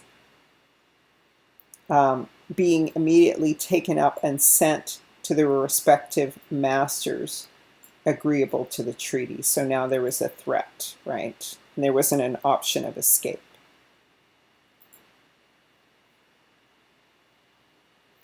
It need hardly be said that the planter class was delighted with Cudjoe and his assistants. A community of the assembly would not help observing the great fidelity of the major part of the Negroes in the woods, shown upon this occasion, and such an example must be in preventing other Negroes for the future from running away in bodies. So in large groups, in hopes of being protected by them, the Negroes in the woods. So prevent. This instance has also convinced the most numerous governing body in the woods that the Cormorantes are their enemies and would destroy them if they could. So this is it just seems fishy to me. I don't know what to say. I could be wrong though, right? The Cormorante slaves, the most turbulent nation of Negroes, are convinced by it that they have nothing to trust from them, that's Cudjoe, but to be delivered up and put to death if they make any efforts for their liberty. A sad commentary on the post-treaty Maroons. All right, and then they had schemes where they would give them gifts and stuff. Like they gave 2 bulls, one for Trelawney Town, the other one for Apongkong, and then they gave 2 calves, but it seems like they gave 2 calves to Cudjoe, and then Quao or Quaco, they're calling him either one here, just got a bull. So he would have to have a relationship to mate the bull with any cows. And the bull would get ornery, right? Like, So they did these are the little foxes, right? That these British used against them. Let me see, going down a little further here. And then they said, oh, we don't want them to go wild and be running through the woods naked and everything like that. So they said that they're going to give 10 yards of clothing to every member of each community, an expense of less than £300 per annum, which they felt was well worth it, hoping that a benefit would arise to the country from doing of it. In other words, they're trying to pretend they're civilizing them, right? Now, these are the people, the original Europeans, right? And North Africans and stuff, right? And they're trying to pretend they're civilizing them, right? But I don't know, maybe some of them were a little less clothed in Africa, although they don't seem to be today. I don't know. But so they were like, a Kampong's town should receive a special reward, separate and set apart from the yearly gifts, 5 yards of Onsnaburg, a rough, coarse type of calico that derived its name, no doubt, from Augsburg, Germany, for their recent display of loyalty to the government. So this is linen. Augsburg and then calico. One is linen and one is burlap. And they mix them together. So if the Hebrews are wearing that, they're sinning because it's two different fabrics. Okay, so Quau's treaty was signed in 1739. And by September of the same year, war was declared between England and Spain, and Jamaica was placed in a posture of defense. So Cujo would seem to have tackled the Spanish situation with much enthusiasm, for upon hearing the declaration of war against Spain, he sent one of his principal men to the governor for instructions on how to dispose of his people for the defense of the island in the case of an invasion, and to know in what manner they could otherwise be of service. And then later on he goes and he gets on a boat with the governor and he gets really seasick because he says he doesn't have a head for the sea, right? So he gets really seasick. But anyway, they didn't really participate in these wars with the Europeans. And so they're saying they want that they like to underplay their role in slavery, but that Cujo and later Acampongs willingly and faithfully assisted the plantocracy in the control mechanism of the slave population. So William Beckford, a large-scale planter with vested interest in the Maroon treaties, writing in 1740-41, declared with satisfaction that the treaties had succeeded, that Cujo and his people had much confidence in the government. They were doing everything to cultivate good understanding, and they were becoming the authorities' fast friends, and were likely to make very good subjects. But above all, they were keeping the woods clear of runaways. If a slave tried to escape, they were sure to bring him or his head back. Now, another source said that the Negroes used to get frustrated and then go and hide in the woods, run away and hide in the woods for a season and then come back. And they just got tired and worn out. Kind of interesting. Fidelity and regard to treaty compared Cujo favorably with some European princes who seem to regard their engagements no longer than it suits their own interests and conveniency. Now remember, the European princes were black, right? And so he's like them. And remember, a lot of them are Edomites too. And this is saying that some of these are, like I said, they've got the Comorantes, and then it's like they're beginning to name them two different groups, divide and conquer, like Hutu and Tutsi kind of thing, even though they were Akan both. So just not quite sure. They're tricky and crafty, but it's interesting to say the least. Anyway.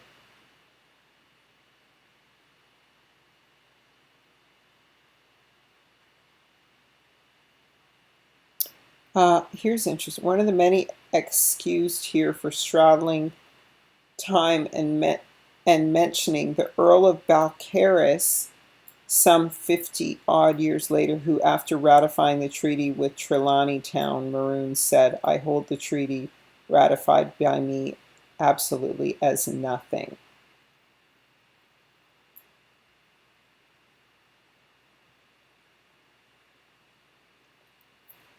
So this guy's saying, I guess, the Earl of Balcarres, that it didn't really benefit them.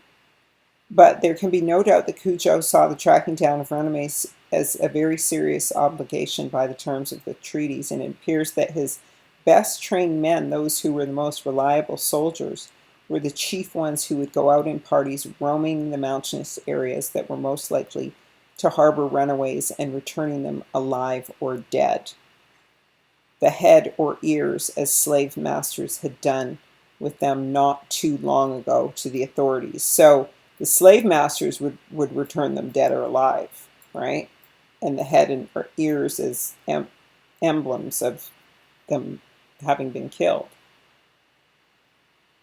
right? And so it soon became an important occupation for them. That's terrible, isn't it?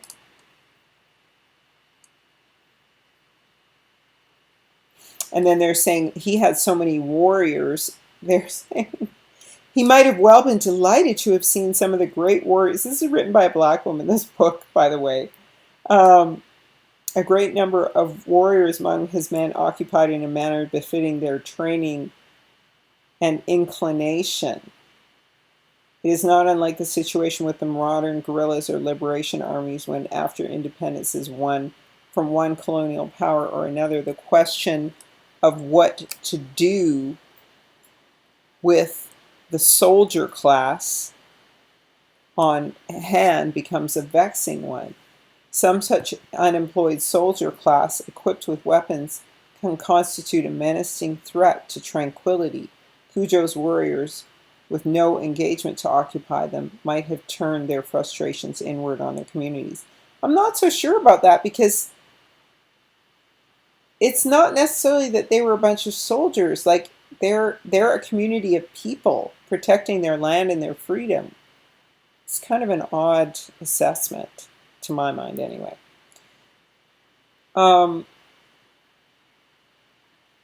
And Cujo's men had shown more than ordinary zeal in hunting down these ex-slaves, and were to all intents and purposes nothing more than so many preys to be hunted with impunity. But this would not do in a slave society. After all, the slave is both capital and labor, right? The bloodthirsty zeal of the Maroons had to be crushed in the interest of economy. Being careless, wrote Dallas, whether they brought in a runaway alive or his head, or only his head, a law was passed with great policy allowing, besides the usual rewards, mile money for every runaway produced alive. So they started giving them mile money to produce people alive. But here's what's interesting.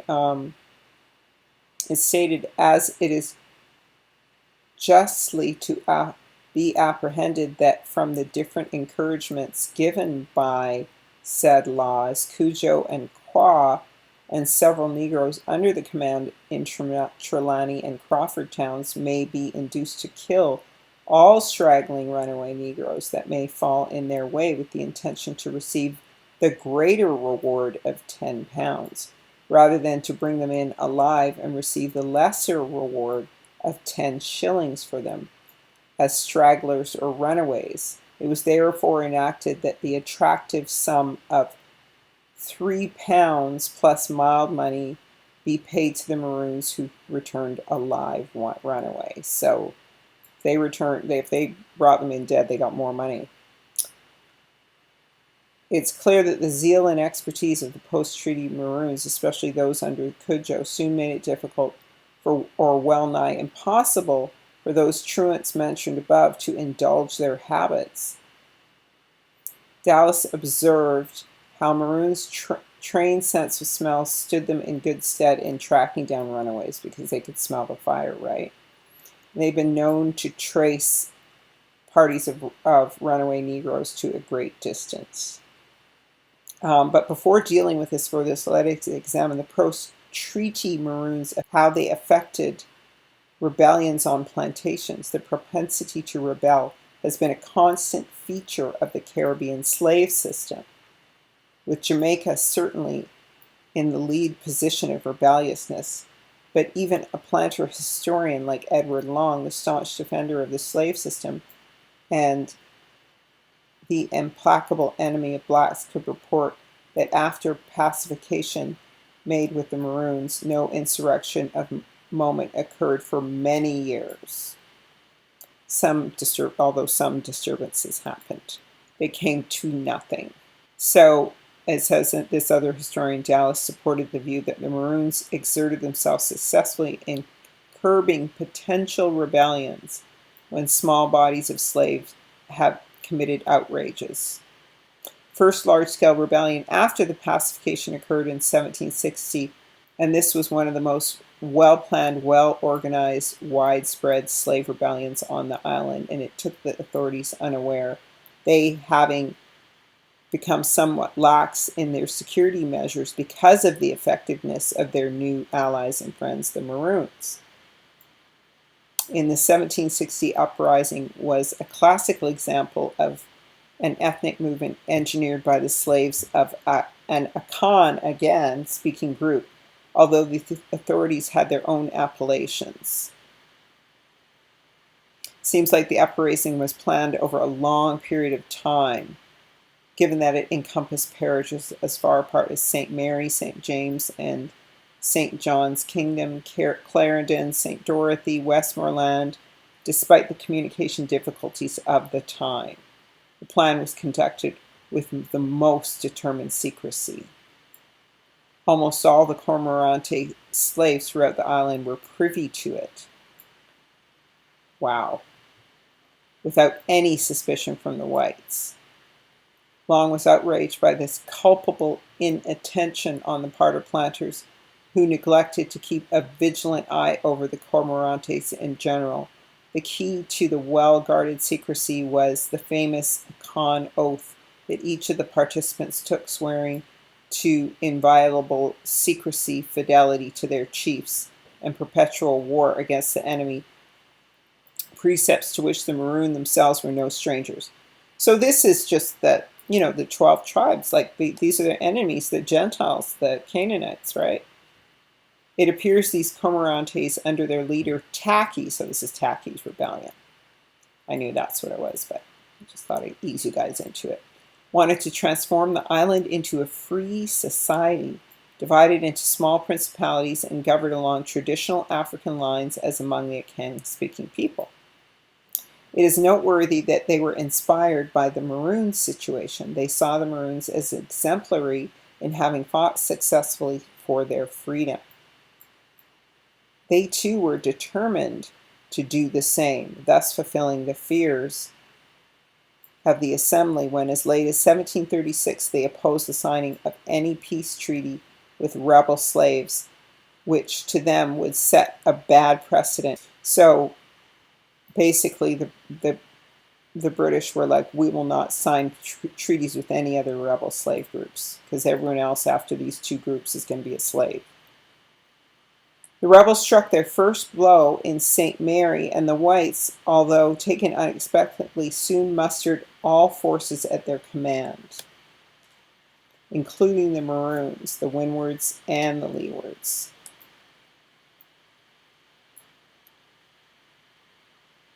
So here is when we explicitly examine the behavior of the Windwards when called upon by the slaveocracy to defend the country. So far, we have no firm knowledge of their participation in the Spanish Wars. or the quelling of other activities. Let's just move on down here. These Maroons from Scott's Hall under Captain Gavey were the first to arrive at the government rendezvous, but they behaved extremely ill at this juncture under the pretense that some arrears were due to them, and they had not been regularly paid their head money allowed by law for every runaway taken up. They refused to proceed against the rebels unless a collection was immediately made for them. So they weren't paying them. Usual, right? People being messy.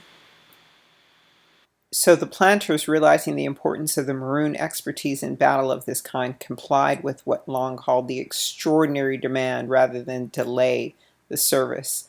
A collection from several gentlemen present was made. The Scots Hall Maroons were paid, and they all marched and soon had their first engagement with the rebels, where they killed a few in the parish of St. Mary. This incident, apart from showing that the Windwards lacked the spirit of enthusiasm we noted in Cujo when called upon to serve the slave masters, is also representative of the Assembly's tardiness in making payments not only to the Maroons but also to others who rendered service to the government. Without going into all the details of the rebellion, which spread throughout the island involving the Nkan-speaking groups, suffice it to say that it was crushed within 6 months. Really? In the first instance, because of the others of the same nature broke out in 1761, to be repeated in 1765 and 1766. That looks like an ongoing war. It wasn't crushed in 6 months. If it same nature broke out in 61 and 65 and 66. I mean, okay, maybe they were, I don't know. It just seems like it's war. Well, we do know it was a war, right? It's World War with the Hebrews. The speedy reduction of the rebels was due to their traitor slaves. So even amongst the slaves, this is so terrible, family. In modern parlance, the Uncle Toms who divulged some of the plans of the conspirators, and thanks to the Maroons, especially the Leewards, who fought and routed the rebels unrelentingly, although Brian Edwards disagreed with this general view. Thanks to the regular troops, the militia, the seamen, and the white volunteers, who all apparently displayed more zeal and courage in this rebellion than was the case during the pre-treaty period. I don't know what, that sounds a little odd. I mean, so they're saying that they were less zealous before the treaty because now the Maroons weren't fighting against them?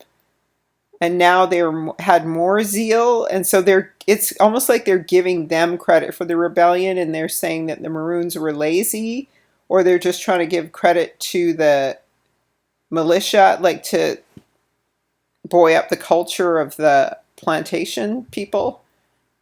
It all just seems kind of political, doesn't it? I mean, it seems possible here that the Maroons were now probably maybe less than enthusiastic. All right, so in recognition of outstanding service performed by the Leeward Maroons, the Kompong and Trelawney groups in these rebellions, the Assembly voted them £450 payment of their arrears and to encourage their future service, while the Windwards, Scots Hall, Moortown, and Charlestown, all these new towns to be dealt with later, received £228 altogether for their part in party service. This apparently was included the subvention to Captain Devoy of Scots Hall, who was responsible for killing Taki, the rebel leader of the first of these rebellions. After the death of Taki, many of his group committed mass suicide rather than have themselves captured to be brutally executed or to be recognized to slavery after punishment, or to be transported and sold as slaves elsewhere. Once the authorities were in control, their revenge was horrendous and incredible to those they caught.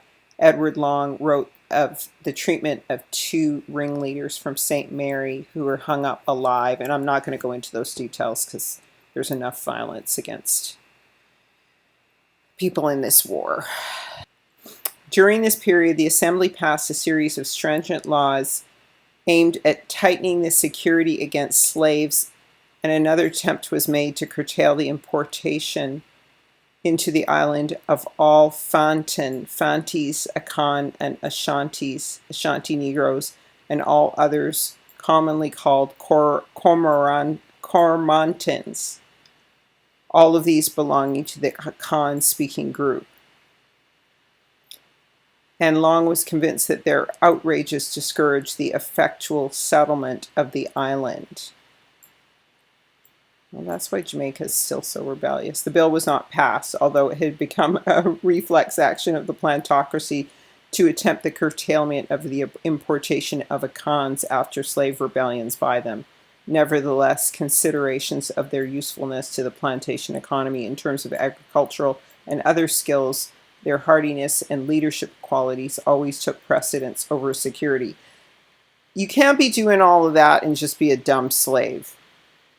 Okay? It's just, I guess people just kind of manage with the way things are. Life is so clumsy and messy, right? In counting the cost of the 1760 rebellion to the colony, it was noted that about 60 whites were killed, while the number of blacks executed, transported, and killed in battle, or who committed mass suicide, was not less than 1,000, and the whole loss sustained by the country in ruined buildings, cane pieces, cattle, slaves, disbursements was at least £100,000, to speak within compass. The 1761 uprising among the same group added further costs, and the most substantial of which arose from the construction of barracks, and Long, perhaps in a hyperbolic outburst, said that these two together, the cost the island not much less than that expended on the reduction of the Maroons was £240,000. So that's about how much it was costing a year to fight the Maroons. Well, that makes sense. That's an equal balance. That's kind of interesting, although it's also horrendous. But there's got to be some silver cloud. So they were paying the same price they paid before. That's kind of funny. Let me see here. But then they say Long would have his reasons to inflate the sum because he was incensed with the Assembly for not passing the bill to curtail the importation of Akans to the island, who to him were bent on destroying the slave society. They wanted blacks of more docile, tractable disposition, inclined to peace and agriculture. That's funny. Long may have felt justified for this position in 1765 and 1766 when other Coromantine disturbances broke out. The former was soon quelled because it was precipitated by an overly anxious slave who would not wait for final arrangements, but that of 1766 was more difficult.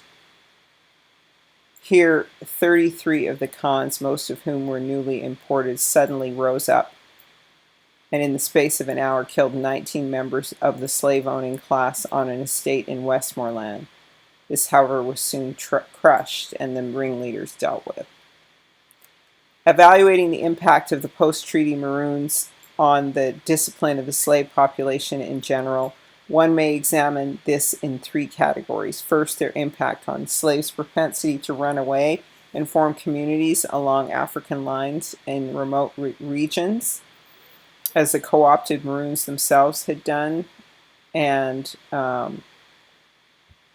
second, the behavior pattern of those slaves we have already designated as habitual truants. And third, the slaves' propensity to rebel on plantations up to the time of emancipation. It looks like the Maroons were much more successful in preventing the formation of other Maroon communities than they were with the other 2 categories. So, in other words, from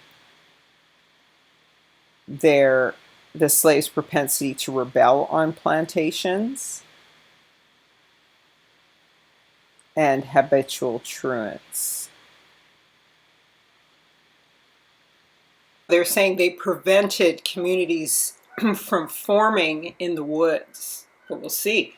But it's a short run view of things because the treaties did eliminate these communities. Although some did form out-of-the-way communities. In actuality, it's well known the vigilance and activity with which fugitives were pursued by the Maroons. A small body of them did actually establish themselves in the mountains, where they raised huts and made provision grounds, which some had lived for upwards of 20 years. Wow. This was only one body to which Dallas referred, and the community was called the Congo Settlement. In what location of Jamaica, Dallas did not mention, but it appears to have been the Congo band of about 35 settled deep in the woods around Black River, St. Elizabeth. Wow, that's kind of near my family's land. Discovered by a party of Maroons in 1795. They lived there for upwards of 20 years, and then they were there since the 1770s, or possibly some might have been escapees since the disturbance of the 1760s. These were from the Congo, and they would not have been part of the Akan uprising, but might have taken the opportunity offered during the general upheavals to run off from their own communities. The Maroons, whether windwards or leewards, is not clear. Of course, did not leave them alone. They routed them, some returning to their former owners, and apparently some joined the Trelawny Maroons in the 1795 war to be dealt with later. That's kind of interesting.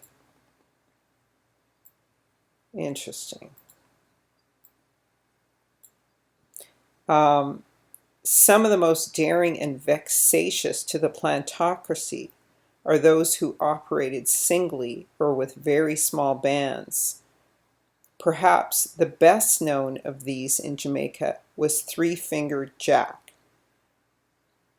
As Macandal, so Macan, like Maccabeen, Macandal, Dal is door, was the most notorious of this category. In Haiti, Jack was a terror to the island for nearly 2 years during the late 1770s and in the early 1780s. Parties proved unavailing against him, and so desperate was the assembly that a reward of £200 was offered for the apprehending or bringing in of the head of that daring rebel called Three-Fingered Jack, Jacob, right, who had hereto eluded every attempt against him.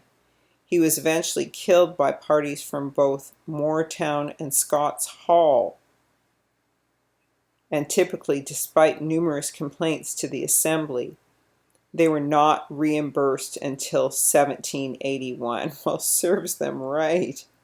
When the House finally voted them to be stipulated the reward of £200. But Three-Fingered Jack's fame became so widespread that his activities occasioned a play later in the century, performed with unbounded applause at the Theatre Royal Haymarket in London, and his name even found its way on the Jamaican maps up to 1828. Quaco Venter was another operator of banditry notoriety to the planters. He and a small gang, including one of his wives, Beauty, were said to have committed such mischief involving several murderers for many years until they were finally caught.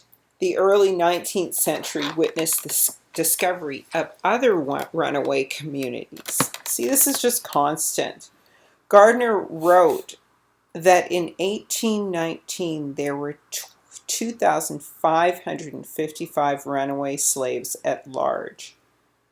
Of these, a considerable number had located themselves in the wild mountainous region between Kingston and Old Harbor, where they built little villages under a leader called Scipio. From their community, they would descend on plantations to rob according to their needs, and in August 1819, a party under Major General Marshall of the militia with another party of Maroons were sent out against them, but Scipio and his gang escaped. See, there's always these, always. It appears that Scipio's gang was a more peripatetic one than a sedentary community as such, with bandity notoriety. The roving nature may have been dictated by security considerations, since searching Maroon parties were always on the lookout for runaways. Typical of Gardner's writing, it is somewhat obscure whether or not the second party under Marshall was successful against Scipio. Another village in Trelawney, said to have been formed around 1812 with the arresting name of Minosiunocum. Minosiunocum! In other words, I didn't see you come here. Still to be found on the map of Jamaica, suggests impudent defiance of this group. So, okay, like they're right in Trelawney, and the Maroons said, Minosia, come here. That's kind of funny. Here they constructed houses that were well built, shingled, and floored. Listen, they got houses that are well built. Now they're going to say that they learned this from the white men. With a population of only 9 men, 8 women, and 4 children. They lasted from 1812 to 1824, when after an incident in which 2 white men were shot, possibly these 2 white men visited unannounced, a party was sent out against them. This party, against 17 adult men and women, 4 children, consisted of 6 companies of the militia party of the Maroons altogether, amounting to 270 armed men, attacked and routed the village. That's terrible. Thus, despite the bold efforts of these people devoted to freedom, it does not appear that any of these villages survived up to emancipation, largely because of the co-opted Maroons' activities against them. Ooh, child. But this should be seen as tentative, because the fact of not finding records of them for the next 10 years prior to emancipation does not mean that they might not have existed in great seclusion and secrecy, which would have been critical for their survival.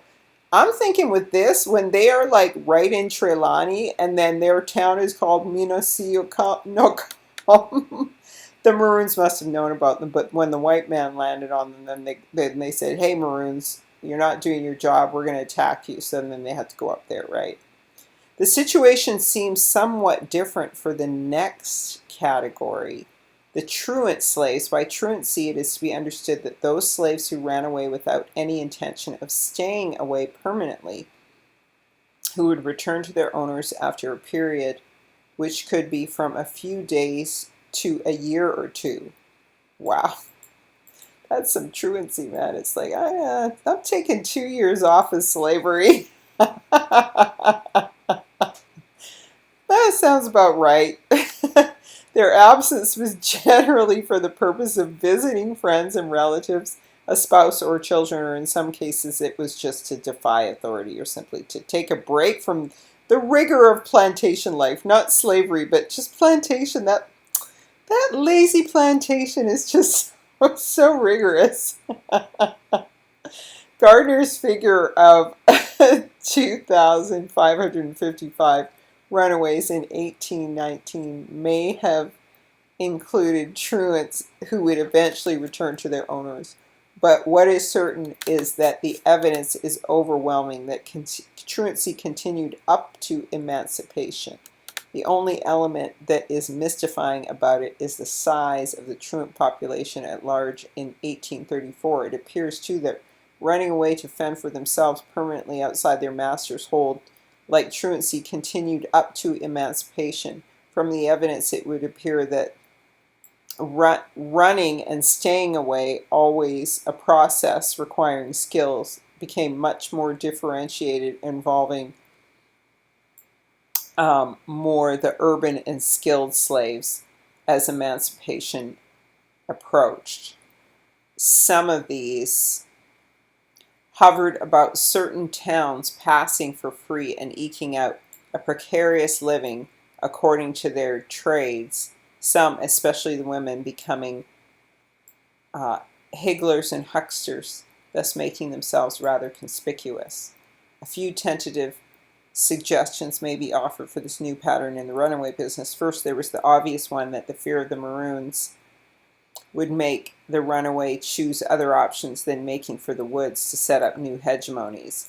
It is noteworthy that some of these potential runaways saw mass suicide as their option after the treaty.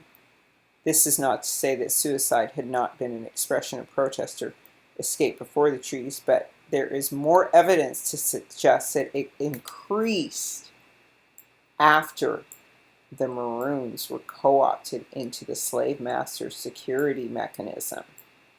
The large number of Taki's adherents who committed suicide after the death of their leader when they thought the odds were weighted too heavily against them might not have done so before the treaties. Wow. These, as happened with the Maroons, would most notably have appeared in the fastness of the mountains, have lain low, and then have reappeared later. So those are like those small groups up in the mountains.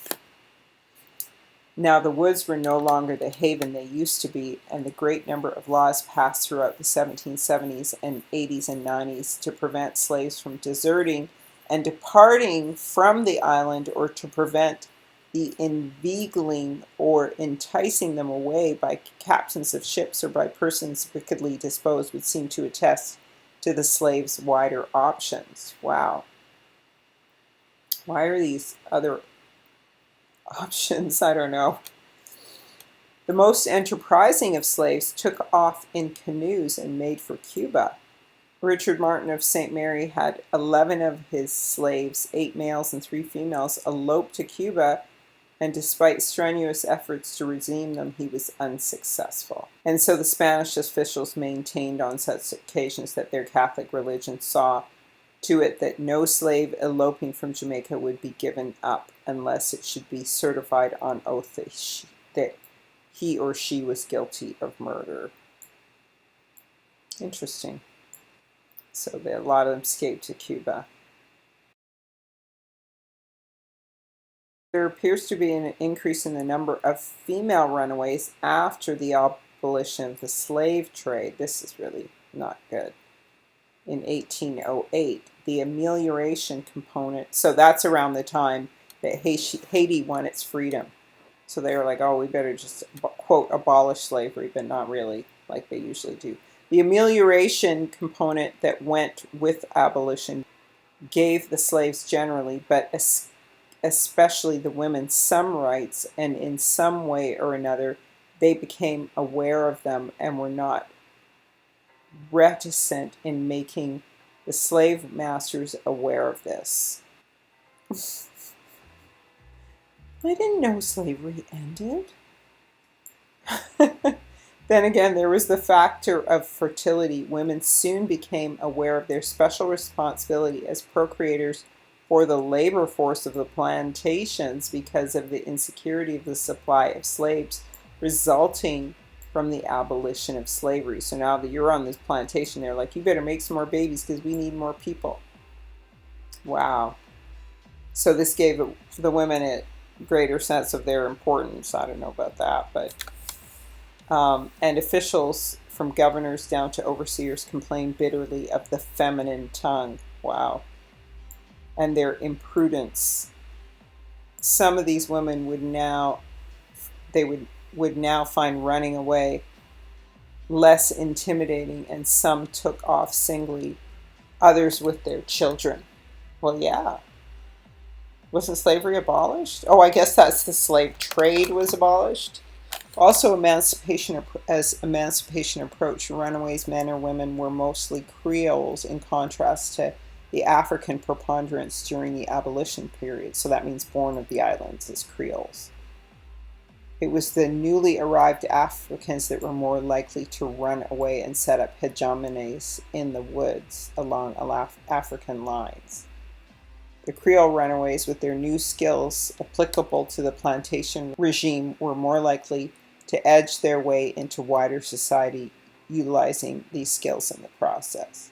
In addition to all these factors, there is the practical one that the urban runaway slaves would probably not adapt too well to the exigencies of the mountains pastoral life of the Maroon, even if the Maroons had not been bent on tracking them down.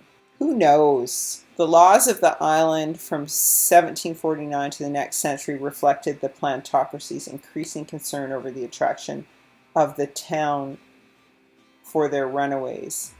St. Iago de la Vega, Port Royal, and Kingston had apparently a large number of improvised huts and houses built on lots of land detached and separate from the houses of the owners, where slaves and all manner of undesirable persons, as perceived by the planters, were congregating.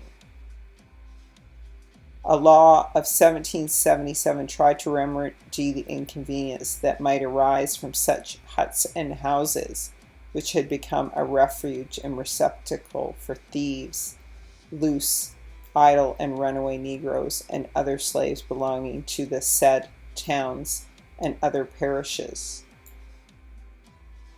giving an opportunity of forming cabals and conspiracies dangerous to the public peace and security. The law ordered owners to keep a constant check on these places, to curtail their erection, and to pull down those known to be occupied by undesirables.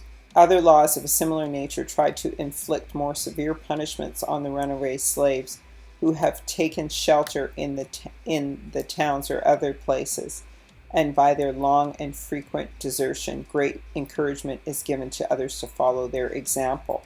So they literally would set up in the towns and build houses and live in like roundabouts and live in them. That's so funny.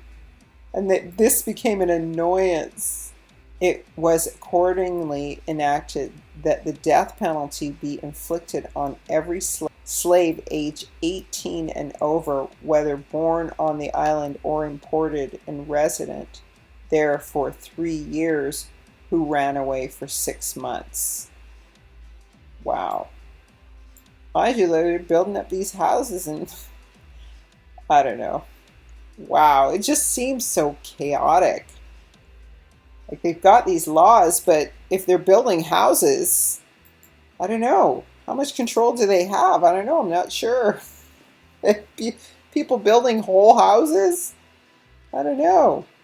When we look at the post-treaty pattern of rebellions on the plantations, then we must conclude that the Maroons were also not very effective in preventing them over the long-term period. It was only the first 20-odd years after the treaty that saw slaves at their most quiescent. That is, in terms of violent rebellions, at any rate, because we must remember that the more passive and subtle resistance of untold types was a constant feature.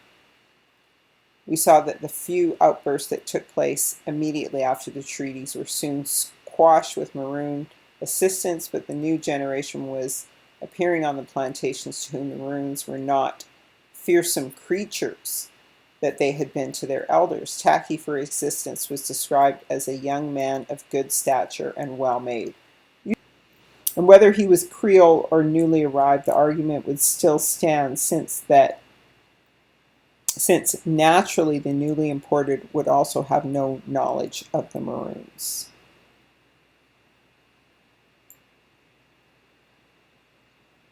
The propensity to rebel had greatly increased with the approach of emancipation. There were numerous slave rebellions from 1760 to 1831. So you just can't believe when they say, oh, black people just accepted slavery.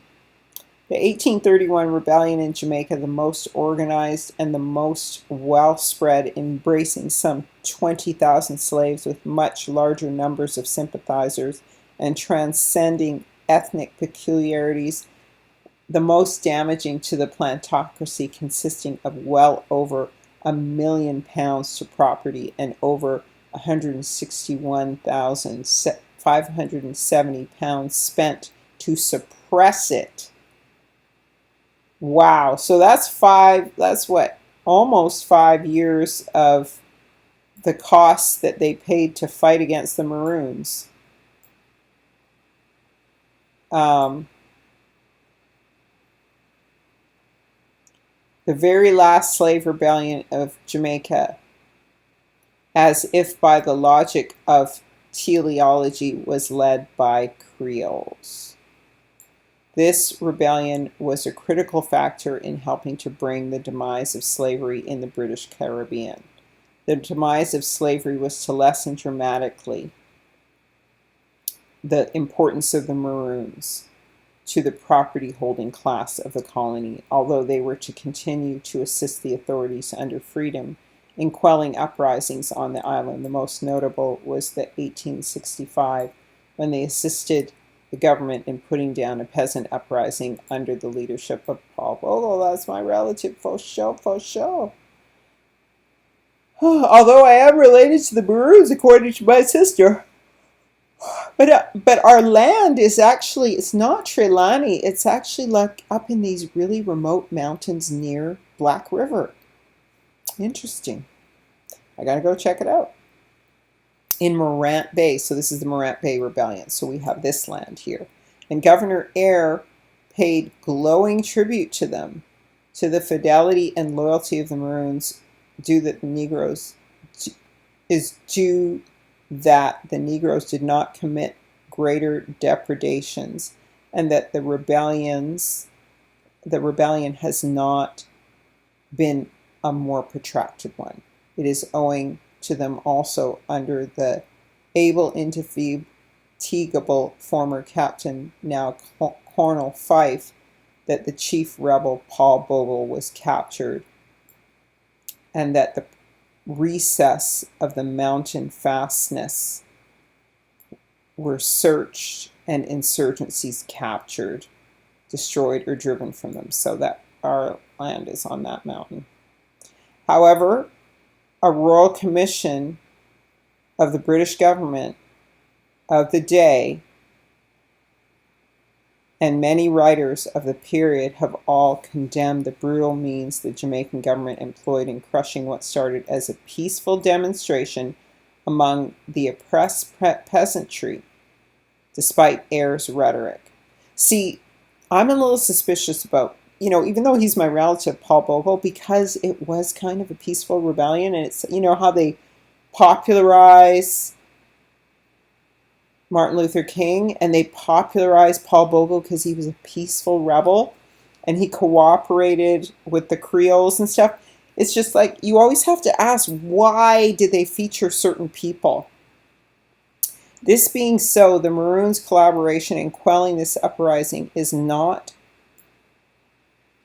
easily forgotten by the wider Jamaican society. On occasion, it makes for feelings of hostility towards the Maroons to this day. This is especially so since Paul Bogle, upon independence of the island, had been made one of its national heroes, and his uprising of 1865 is seen by many Jamaicans today as the most courageous act by peasantry, with a long history of insensitive neglect by the ruling class. So, that's my Paul Bogle relative. And then I got to go to Jamaica and I got to find out about the lands and the family stuff and the Maroons and the Cormorantes and the whatevers. Because our land, it turns out, is Greer Mountain, which is closer to Black River. Anyway, with that, family, I'll read from this another time. I'll give you some more information on the Maroons and their rebellions and Nanny and all that. I just thought I would. This is the big controversy: is, were the Maroons, did they help the masters, or were they so much against their people? That's always everybody's big question, because it was their own people. You saw them fighting the Cormorante Akans, and they were trying to call the Akans Cormorantes, so they'd be like they're two different people, but they weren't. So it's just, infighting Hebrews again is what I'm thinking, and it's complicated, but definitely really interesting. But you always got to think, what's the agenda of the historians? And this book was written by a sister, so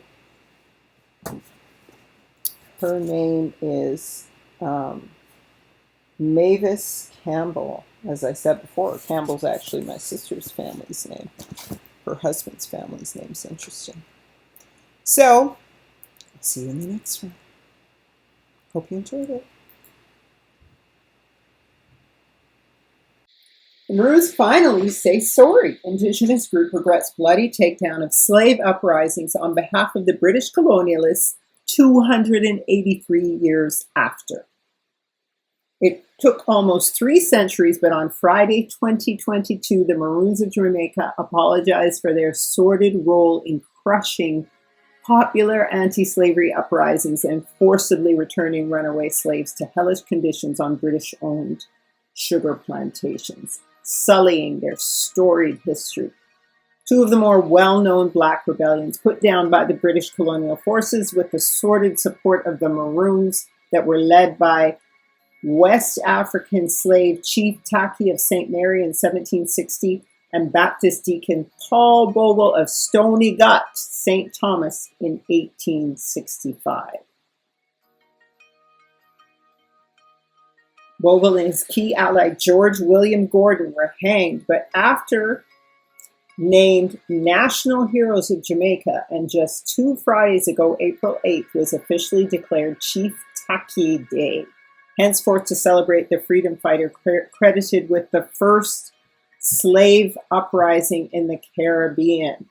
It wasn't because the Maroons did the first slave uprising. We have to be clear about what the history is. We regret the hurt and sufferings caused by such actions. We take total responsibility on behalf of our ancestors, said Paramount Chieftainess Queen of the Maroons, Ga'amang Gloria Mama G. Sims, the woman now occupying the seat once held by Queen Nanny of the Maroons, the only female among the 7 national heroes. And she looks lovely. There she is. We realize that we cannot undo the past, but we can remedy situations through reconciliatory actions that will repair the damage and rebuild trust. The Maroon Queen, a tireless campaigner for the rights of Indigenous people, used the platform of the Jamaica Observer to express the long-awaited mea culpa days before she journeyed to the United Nations to represent diaspora and Jamaican Indigenous peoples, Maroons, and other African retention communities, and the Taino tribe at the Permanent Forum on Indigenous Issues. Founder of the Maroon Indigenous Women's Circle, she will be part of a delegation which includes representatives from Trinidad and Tobago, Belize, Dominica, Suriname, Sierra Leone, and Jamaica, made up of professors, human rights lawyers, and academics from international universities. So that's very much establishment type thing, right? But neither the British nor the Maroons had said sorry for their actions against the slaves until now. The timing of Queen Gloria's heartfelt apology on behalf of the Maroons appears to have been prompted by the declaration of Chief Taki Day in a commemoration signed by the Governor-General at the behest of Culture Minister Olivia Babsy Grange. A Jamaican group led by Derek Prince Black X Robinson that has now gone international has been advocating that the Chief Taki tribe be made a national hero, and the commemoration is being regarded as a step nearer to the ultimate Jamaican honor. That's some of my family's Robinson too.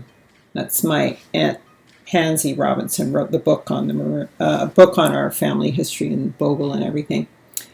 The Maroon paramount chieftain who said we must continue to honor the sacrifices and bravery of those who fought embraced the Taki Day Declaration is truly benefiting in this time. It's time for us to bring a spirit of Sankofa to bear, to go back and fetch what is left behind, to restore. It's time to repair and heal.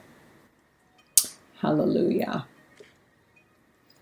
Therefore, as the spiritual leader of the Maroons, I declare April 8th annually as National Reconciliation and Truth Day. I don't like that phrase because it applies to South Africa when they said they were having truth and reconciliation hearings and didn't own any of their oppression of Black South Africans. So not necessarily the best choice of words or phrasing, but anyway, in recognition of all atrocities done in history that involved the Maroons. So that's really good. And as our elders would say, when trouble take you, picnic shoot your foot. Picnic shoot foot you. When trouble take you, picnic shoot foot you. The Maroon Queen suggested the British should also be held accountable. And this aspect of our history has left behind lingering wounds that must be addressed through a truth and reconciliation process. The declaration comes from the Governor-General, whose role is to represent the same ruling power that wrote the Maroon Treaty with clauses that demand them to suppress rebellions. This was a conflict of interest and remains a hurtful scar on our history. Let us, as liberators and freedom fighters, take responsibility for what our ancestors have done. All right, confessing the sins of the fathers. Let us move to heal the rifts. If, as in Egypt, these were the Levites who hid in the hills and then disciplined Israel with the sword in the desert, these are the 12 tribes. It makes sense. We forgive. Same if it's Esau. With that said, family, the next time I do a reading, I will go into Nanny of the Maroons because everyone's very excited to learn what she did. So may Yah bless you and keep you and cause his face to shine on you. May he be gracious, lift the light of his countenance, and give you shalom. Thank you, everyone, for your donations and support. It means a lot. And subscribe or simply become a member into alltruth.net to get updates on videos and educational materials. Subah Yahuwah Reb Alep Yasharel. Subah Yahuwah Reb Alep Yasharel. Return, O Yahuwah, to the countless thousands of Israel.